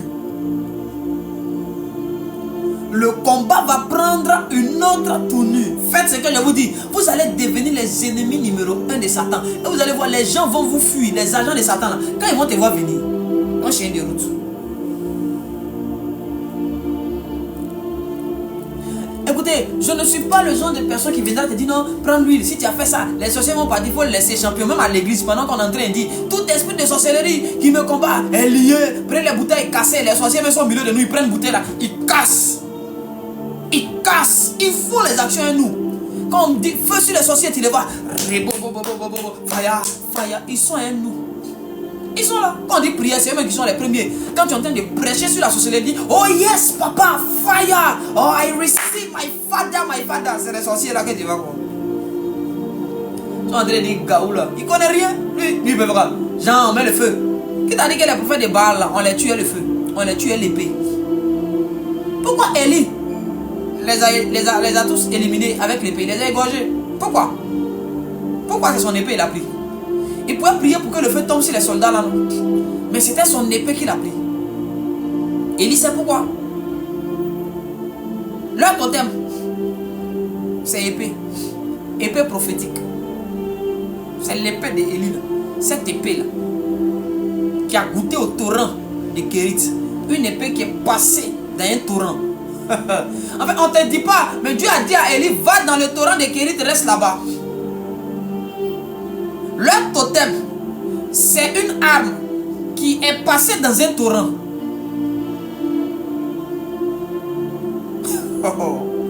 Il y a des gens qui vont de machette, ne rentrent pas sur moi. Il faut prendre la même machette. Il faut mettre ça dans la terre, il faut enlever. Ou même prendre certains éléments, il faut toucher la, ça n'a qu'à toucher la machette là. Quand tu vas lui dire viens, lui me va dire non, c'est bon. Pourquoi? Parce qu'il y a un totem qui vient de toucher l'arbre. Devenez des totems de vos ennemis. Vous aurez la victoire sur eux. Quand tu vas découvrir le totem, tu as vu David aller faire 40 jours de jeûne, venir renverser Goliath. Tu as vu David aller faire, il allait bâtir hôtel pour venir renverser Goliath. Pourquoi? Parce qu'il avait la connaissance du totem de Goliath. Quand tu as le totem de ton ennemi, il y a les jeûnes et prières que tu ne fais plus. Si tu as jeûné, c'est pour rendre gloire à Jésus. C'est pour une intimité, pour dire Seigneur, révèle-moi encore les choses du royaume. Je vais te connaître davantage. Si c'est pas pour dire, c'est plus pour dire non, je vais détruire, je renverse. Tu ne peux plus jeûner pour renverser. Tu jeûnes pour adorer, pour célébrer. Un jeûne béni de Dieu. Alors, s'il y a un jeûne que tu dois faire maintenant, c'est d'aller chercher la révélation des totems, des ennemis de ta vie et de ta destinée. Frère, la première des choses quand je rencontre un agent de Satan, c'est de découvrir son ennemi, son totem. Oui, je vais checker. Je vais checker avec les capacités que le Seigneur m'a données. En un rien de temps, il peut sonder c'est quoi ton totem. De là à là, les 3 premières secondes, quand mes yeux tombent sur toi, je sais. Je sais.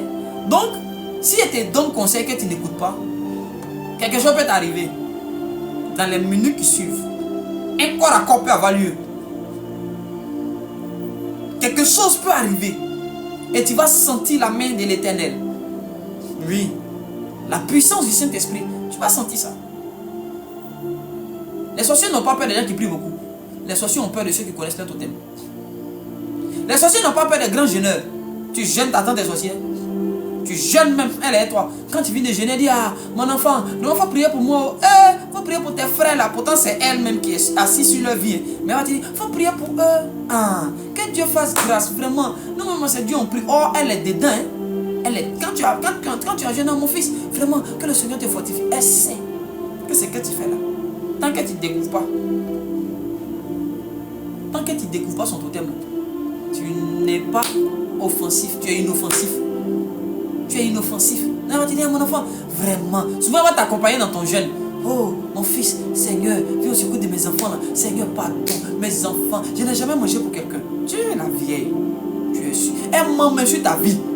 Est-ce que tu connais les sorciers? Ils vont faire prier, mais qui vont énerver Dieu. Seigneur, je n'ai jamais mangé pour quelqu'un. Pourquoi la vie de mes enfants est bizarre? Oh, elle sait qu'elle vient de manger les enfants d'autrui. Seigneur, si j'ai mangé pour quelqu'un, c'est là la vie de mes enfants n'a qu'à se gâter. Est-ce que tu connais même sorcier? Oh. Elle sait qu'elle a mangé, elle vient dire à Dieu. Si elle a mangé, la vie de mon enfant n'a qu'à se détruire. Mais Seigneur, me voici, tu me connais, tu connais mon cœur, je n'ai jamais mangé. Si Dieu me doit écouter toutes les prières pour exaucer là, il va nous créer problème. Le sorcier, il peut aller te mettre en parole avec Dieu comme Satan allait faire l'histoire de Job. Il se réveille un matin et il va auprès de Dieu. Dieu, c'est vrai, tu le protèges. La veille, tu sais que tu manges. Maintenant, pourquoi tu viens faire ce genre de prière sur ma vie? Seigneur, je n'ai jamais détruit l'enfant de quelqu'un. Si j'ai détruit, que mes enfants ne réussissent pas. Toi, si tu es assis là, maman, ça va aller. Oh. Tu sais pas ce que la veille est en train de te maudire comme ça. La veille, là, elle est en train de créer un problème à ta vie et à ta destinée comme ça. Tu ne sais pas. Oh, c'est ta vie, elle est en train de ruiner. Elle sait qu'elle mange, elle détruit pour les autres. Elle gâte ailleurs. Et puis elle vient sur ta vie. Elle fait ce genre de prière. Rien que pour attiser la malédiction. Ce soir, je ne veux pas être trop long. Alors demain, on n'aura pas enseignement pour des raisons pour quelques raisons que je ne peux cité ici, à partir de demain, c'est-à-dire que toute la semaine, on n'aura plus de live. Ça sera la semaine prochaine, c'est-à-dire on va reprendre le lundi prochain. Est-ce que quelqu'un me comprend? Donc à partir de demain, on n'a pas live toute la semaine. Tout le reste des jours, on n'aura plus de live. Ça sera la semaine prochaine, à partir de lundi, que nous allons reprendre. Voilà. J'ai un imprévu, j'ai quelque chose. Vraiment. Indépendamment de ma volonté, je ne peux continuer. Hein? Mais le lundi prochain, on est là. Comment arracher le pouvoir? Comment on a arraché la domination à Adam? On lui a fait faire le totem. C'est un système d'autodestruction. Adam a commis l'interdit, il a perdu la gloire, il a perdu la domination, il a perdu le pouvoir. Amen. Alors, découvrez les totems de vos ennemis. Vous serez puissants, vous serez dangereux, vous serez redoutés de vos ennemis. Donc, tout au long de la semaine, on n'aura pas live. Lundi, nous serons présents. Est-ce qu'on peut mettre mon numéro pour que je puisse l'épingler si des personnes ont besoin d'entrer en contact avec l'homme de Dieu? Tu veux écrire à l'homme de Dieu, ou soit peut-être tu veux faire une offrande, ça dépend de toi. Tu veux m'expliquer une histoire, tu as une situation bizarre, ou Dieu t'a mis à cœur peut-être de faire une offrande au ministère, ça dépend de toi. Tu peux faire ton offrande. Maman, le numéro là c'est écrit 99, c'est pas 07. Donc réécrivez mon numéro s'il vous plaît. Voilà. Merci maman. Il y a quelqu'un ici là, je vous ai dit de ne pas faire offrande, donc vous ne faites pas d'offrande. Je vous ai dit d'attendre jusqu'au mois de mars. Vous faites les offrandes. Donc vous ne faites pas d'offrande. Il y a une personne particulièrement ici. Je lui ai dit de ne pas faire d'offrande. Dans cette période-là, tu ne dois pas faire d'offrande. Tu dois attendre jusqu'au mois de mars pour faire les offrandes. Donc voilà. Même si tu as envie de faire, il ne faut pas faire, pardon. Regardez. Tu as déjà eu le prophète qui dit qu'il ne faut pas faire offrande. C'est ici ce que tu peux voir. Quelqu'un qui a l'habitude de faire offrande veut faire. Puis on dit non, il ne faut pas faire. Dieu dit il ne faut pas faire. Dieu parle. La manière dont Dieu peut te dire qu'il faut faire une offrande, c'est comme ça. Dieu peut te dire ne fais pas d'offrande. Il y a des périodes où il ne faut pas faire d'offrande. Oui, il y a des gens, il y a des périodes où ils ne sont pas censés faire des offrandes. S'ils font des offrandes, ce n'est pas bien vu par Dieu. C'est pas bon. Donc il faut avoir la révélation de comment Dieu veut que les gens fonctionnent. Ma fille Victoire, Dion, Dieu te bénisse abondamment. Elle vient de faire son offrande. Dieu te bénisse abondamment. Donc, c'est ça. Quelle histoire je peux vous raconter sur ces histoires de totems de sorciers là même? Parce que j'ai vécu beaucoup de choses quand même. Donc je peux n'empêche vous raconter quelque chose que j'ai vécu. Qui est prêt pour que je raconte une histoire? Mon vécu. Mon propre vécu. C'est pas le vécu de quelqu'un d'autre, c'est mon vécu biologique.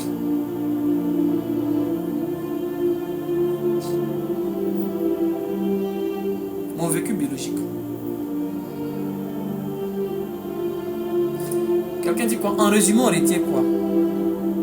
Les enfants de Dieu aussi, c'est compliqué.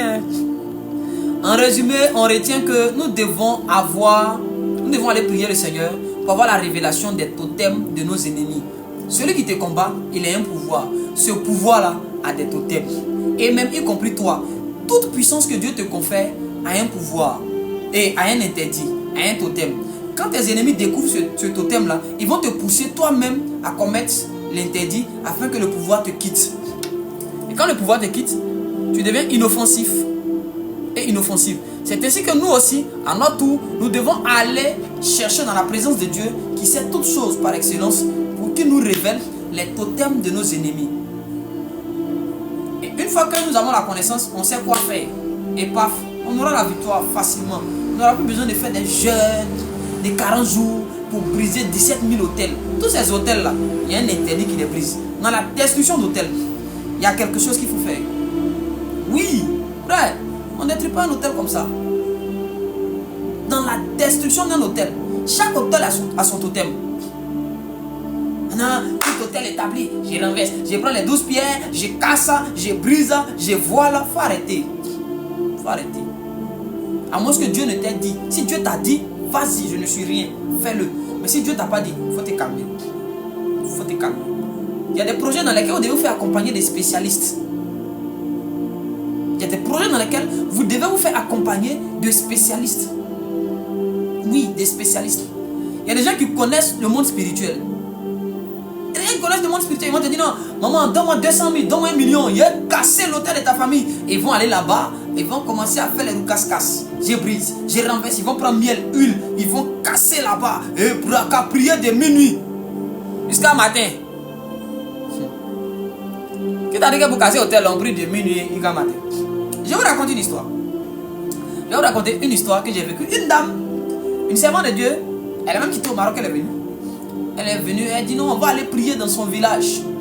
Parce qu'elle veut briser les liens de famille et qu'on sort. Nous sommes allés, nous étions 3 hommes de Dieu. Les gens pouvaient toucher. Mais ça va se couper. Donc nous sommes allés, arrivés dans son village, nous étions 3 serviteurs de Dieu. En tout cas, les 2 autres serviteurs de Dieu, en tout cas, ils avaient vraiment la grâce dessus d'eux. Donc on est arrivé dans le village. On est arrivé tardivement, on nous sert à manger, on va manger. Bon, les autres ont mangé. Hein. Moi, il dit, il ne mange pas. Moi, il me connaît.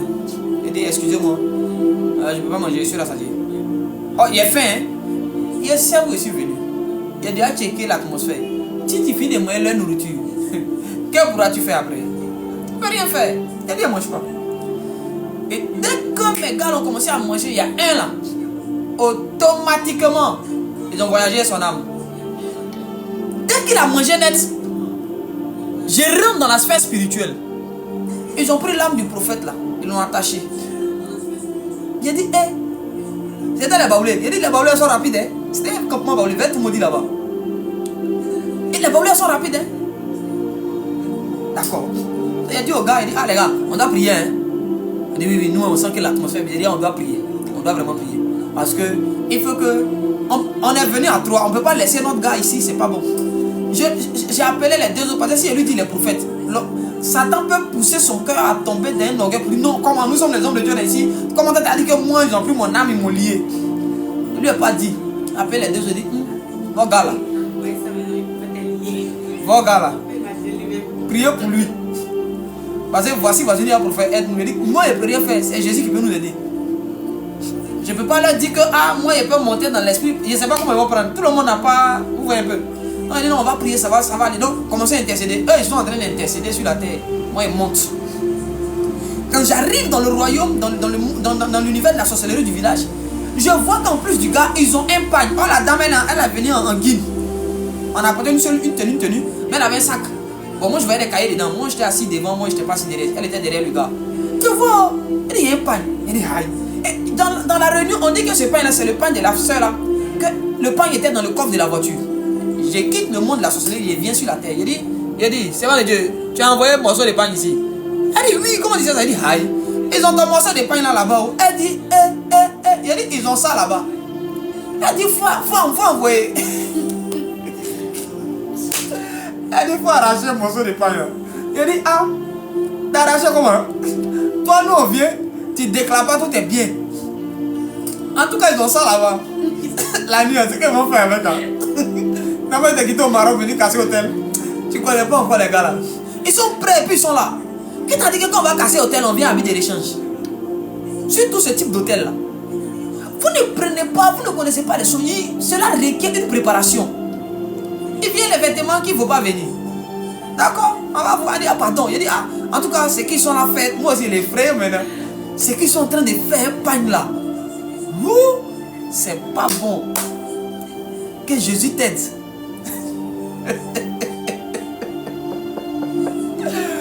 Oh, souvent il faut ça. Il faut effrayer un peu les enfants de Dieu. Ils sont trop têtus.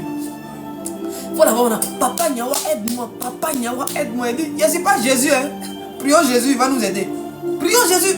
Seigneur, intervient. On parle en langue. On parle en langue, on ne peut rien créer là où on est là. Il faut monter. Il faut aller là-bas. Pendant ce temps, nos gars, il est attaché là-bas. Hein. Le bishop, ils l'ont attaché là-bas. Ils sont en train de le malmener aussi sur le côté. Donc, Dieu fait grâce avec l'aide du Saint-Esprit. Je remonte sur le terrain. Paf, je récupère le pain. Je délie le prophète. On revient. Et je lui ai dit, parce qu'on est venu, il a dit, il était 1h du matin. Il a dit le signe. Quand on va rentrer dans le village, parce qu'on était venu à l'entrée du village pour faire la prière. Quand on va rentrer dans le village, tous ceux qui dormaient là, vous allez voir, effectivement, dès qu'on est rentré dans le village, tu vois à côté de la maison, il y a une fille qui est assise, elle est attachée, elle est arrêtée là, elle est comme un pied réel.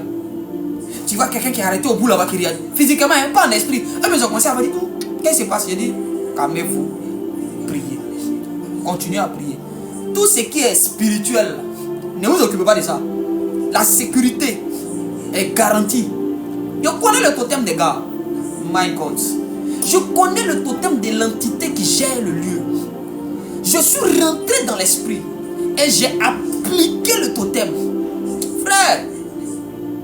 Frère, Jésus est puissant. Je ne discute avec personne. Le Dieu que nous servons, il est le plus puissant, le plus redoutable. Mais parfois quand il te donne certaines compétences, certaines capacités, si tu ne fais pas attention, tu vas devenir orgueilleux. Quand tu te taper la patte, tu n'es rien. Tu ne vaux rien. C'est Jésus qui est fort, c'est Jésus qui est puissant, c'est son esprit sur toi qui te permet d'accomplir ces choses. C'est son amour et sa grâce qui te donne cette connaissance-là et ce savoir-faire. Il faut me voir maintenant dans le village des baoulés en train de me jouer les chefs. Un bêté chez les baoulés qui gouvernent spirituellement. Il y a une fille qui court, elle vient voir mon ami prophète. Il faut prier sur l'eau là, il n'arrive pas à dormir. Mon enfant est malade. Le gars il ne devait pas prendre l'eau, mais il n'a pas demandé. Il a pris Seigneur, je déclare. Il lui a dit ce que tu as fait là, vous voulez faire ici là. C'est ce qu'il vous dit de faire, vous allez faire. Vous êtes les bishops, il ne dit pas, mais où on est ici là? Suivez les instructions. On est arrivé dans un coin là. On est arrivé dans un coin. Il y a une entité qui est sortie de la forêt là. Il lui a dit passez derrière moi. Ouais, merci, mis devant. Il a dit ouais. Il ne parle pas, il s'est arrêté. Pour eux, il s'est arrêté, mais dans l'esprit, ils sont déposés l'esprit. Il a dit champion. Tu veux quoi? Il dit non, mais ici là, vous êtes venu faire quoi? Depuis là, vous allez vous mêler les choses. Il a dit donc, tu veux créer quoi? On mélange, et puis toi, tu es qui? Moi, je ne négocie pas avec Satan. Tu n'es pas un ange, pourquoi il négocie avec toi? Même un ange, nous on frappe ça. Pierre et Jacob, il a frappé un ange pour avoir sa bénédiction. Donc c'est pas toi mec qui est mon ennemi là, il y a une négocié avec toi. Nous on frappe ange, c'est démon qui nous fait quoi? Tu as 3 secondes pour quitter devant moi. Sinon là où tu te caches, ton royaume où tu es là, il vient là-bas, tout à l'heure, ça vient vers toi. Il vient vers toi. Il a replié.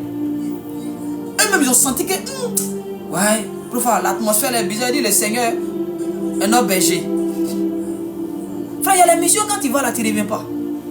Mais quand Jésus est avec toi, tout se passe bien. Pourquoi? Je n'ai pas mangé leur nourriture. Il y a des villages quand tu vas là, il faut partir ton pain gojo, il faut partir ton poisson sec. Tu penses que Jésus demandait toujours aux gens qui a la nourriture?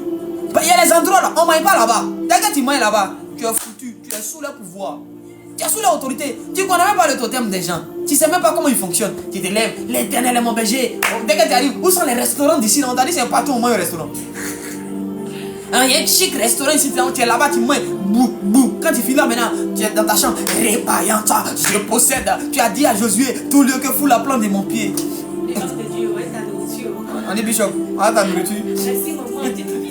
Maman, tu es béni. La grâce de Dieu est sur toi, maman. Vraiment, la grâce de Dieu est sur toi, maman. Tu es béni. C'est comme ça, il faut prendre soin. Il faut nourrir l'onction. Quel honneur. Quel honneur. Tu es mort spirituellement. Manger que tu manges là, c'est fini. Tu es foutu comme ça. Ton amour, ton esprit, vous tous, soit tu manges là, c'est toi-même, tu es en train de te manger comme ça. Ce sont tes morceaux. La viande de brousse est bien faite. Hein? Maintenant, tu prépares bien. Je vais recommander ton restaurant. Il faut continuer. Jésus t'a appelé pour venir recommander le restaurant. Bishop, c'est qui on compte. Lui, il est déjà dans la sauce. Bishop, qui avait délivré, il est déjà désactivé. Toute son onction est désactivée. Vous qui aimez rendre visite aux gens, vous arrivez ici, vous mangez. Elle avait dit que partout où tu arrives, c'est qu'on va te donner, il faut manger. On t'a dit que Jésus même il mangeait partout. Hein? À cause de la gloutonnerie, te voici, tu as perdu l'onction. Ils ont pris ton onction.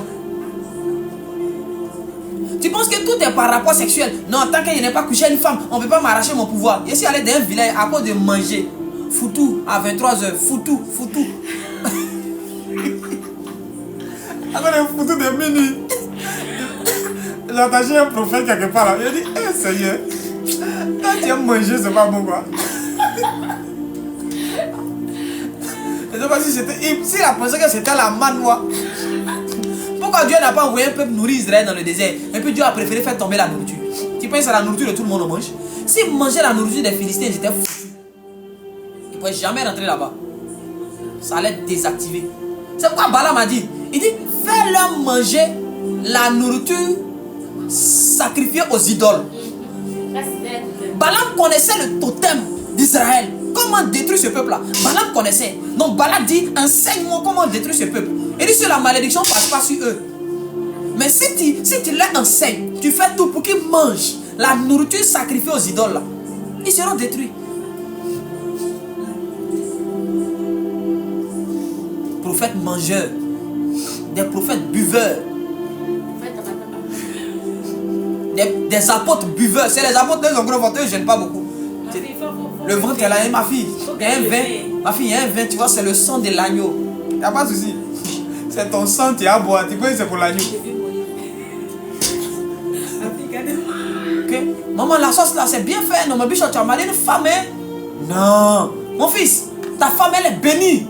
Elle te fait les bons plats. Plat, tu manges là. Plat là, tu vas pas croire ta vie.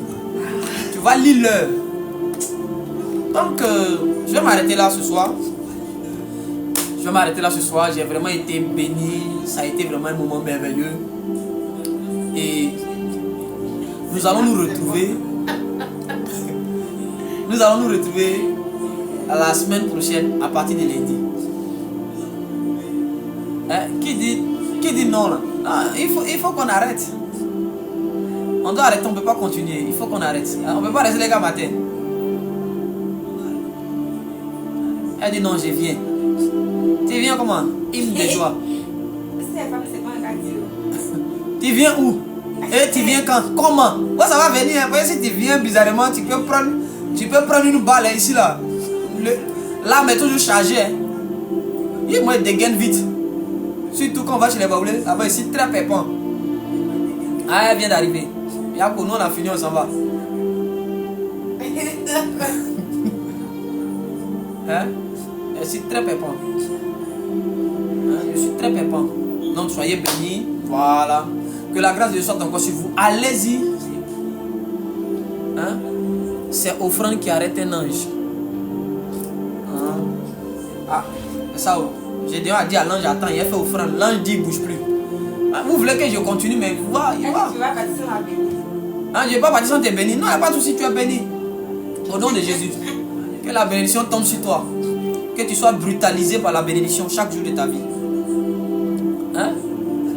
On ne dit pas papa attends un peu. On ne dit pas ça. Il y a vous ne savez pas maintenir les esprits. L'ange vient. Il dit non, il n'y a pas de mais tu vas faire comme Jacob. Jacob lui là, il a serré le cou de l'ange. Toi tu ne peux pas serrer mon cou? Jamais. Yeah. Grand serreur de cou devant l'Éternel. C'est moi merci là. Quand l'ange a dit, quand Gédéon a dit, attends, il y a une offrande qui vient. L'ange, même si Gédéon va fait 4 jours, là il ne va pas bouger, il est là. Tu connais le pouvoir de l'offrande? C'est l'offrande qui a fait descendre Dieu, il est venu sur le petit Salomon. Il dit, mon petit, qu'est-ce que tu veux? Hein? C'est nous, on demande à Dieu, Seigneur, on vient dire à Dieu, voici ce que je veux. Dieu pose question à l'homme, tu veux quoi? Tu connais offrande? Il dit, non, Dieu, tu connais Dieu, tu connais offrande. Va jouer. Offrande. Va jouer à l'offrande. Hein? Les offrandes qui font parler les entrailles. Hein? On peut dire les choses, mais tu vois, apprenez à mettre vos mains dans mon ventre. C'est une classe qui est bonne à vous. Bientôt même, il a fait comme les autres. Enseignement là, ça a commencé à coûter 1,5 million ici. On va faire un petit groupe. On dit chacun va s'inscrire. 1,5 million, 1,5 million. Vous allez vous inscrire. Non, je déconne. On va rester comme Dieu veut qu'on soit. On va continuer comme Dieu nous a demandé de continuer. On va continuer à nourrir le peuple de Dieu. On va continuer à enseigner le peuple de Dieu. On va continuer à donner la connaissance. On va continuer à équiper le corps du Christ. Parce que je vous ai donné le slogan de cette année. On doit être partout. Imaginez 100, 143, 150, 200 000, 1 million de désactiveurs de pouvoir de Satan. Et puis on est 1 million, on est répandu quoi, dans le monde. Wow! My God, c'est incroyable. Dès que tu arrives net, je suis arrivé au Cameroun. Frère, j'ai regardé où? Je n'ai rien vu. Mais ici arrivé au Cameroun, j'étais allé là-bas invité pour prier. Quand j'arrive au Cameroun, la première personne qui vient vers moi, c'est l'ange du Cameroun. L'ange de Jésus. Hein.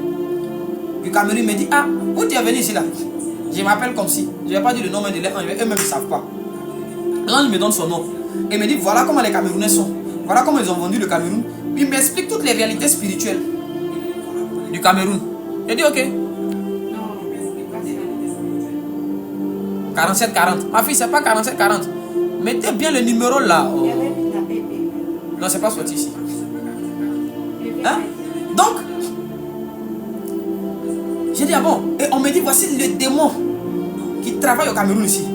Et voilà le totem du démon là. J'ai dit, ah, il n'y a pas de souci. Donc, si je veux être comme le chef ici spirituellement, je sais quoi faire. Il a désactivé tout. Tout mon séjour au Cameroun, je dormais. Il y a un bishop qui était avec moi qui me guidait là. L'esprit là est parti lui dire, nous il est venu chercher quoi ici? Il est venu chercher quoi ici? On va le détruire. Je lui ai dit. Le bishop est venu me dire, ah homme de Dieu, voici le songe qu'il a dit. Prochainement, il faut dire à l'esprit là. Il sait où il dort, il connaît mon hôtel. Pourquoi il me dépasse? Et puis c'est à toi, il va dire que non, moi il cherche quoi ici? Il n'a pas venu me dire ça. Il sait où il dort. Pourquoi il me laisse et puis il va toi te dire, non, il est venu chercher quoi ici? Mais viens me parler. Pourquoi tu viens pas? Viens.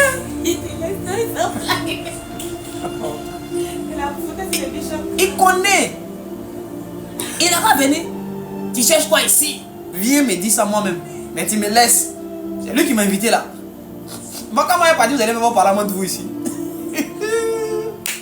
Moi-même, serviteur de Jésus, fils du royaume de Dieu. Et c'est assis là, des mots vont venir se jouer les garçons. Tu vas lire leur. Tu vas apprécier la puissance de Dieu. Tu vas aimer. Ah, c'est pas les gens qui vont le feu à gauche. Moi, je n'envoie pas le feu à gauche. Je te récupère. On rentre dans la dimension spirituelle. Corps à corps. Et puis, tu confesses la gloire de Jésus. Tu reconnais que Jésus est Seigneur. Donc, ça vient vers ton sorcier. Ça vient vers ton sorcier. Oui, oui. Ça vient vers lui. Bientôt, on va commencer à aller dans mon village. Pendant les lives. On va faire des lives spécialement, pas enseignement, démonstration de la puissance. On te prend, on épingle ton nom, on va dans ton village, dans ta famille. On va localiser quelques sorciers, on va taper des têtes. Et puis dans les mois, on te donne la date à laquelle ils vont mourir sur la terre. La puissance de Dieu là, c'est pas au bas. Soit c'est ça, soit c'est pas ça. Non, on va démontrer.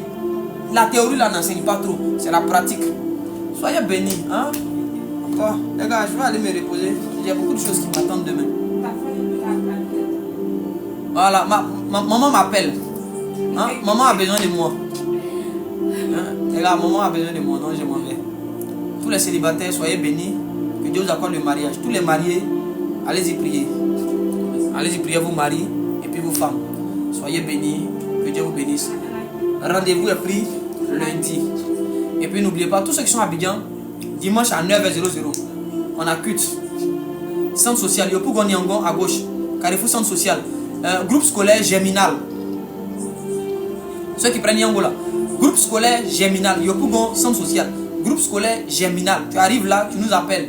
On vient te chercher. On est juste à 10 mètres du groupe scolaire Germinal. On n'est pas loin. On est à 10 mètres du groupe scolaire Germinal. Que Dieu vous bénisse. Que sa main soit sur vous. Passez une excellente nuit. Shalom, shalom. À nous revoir.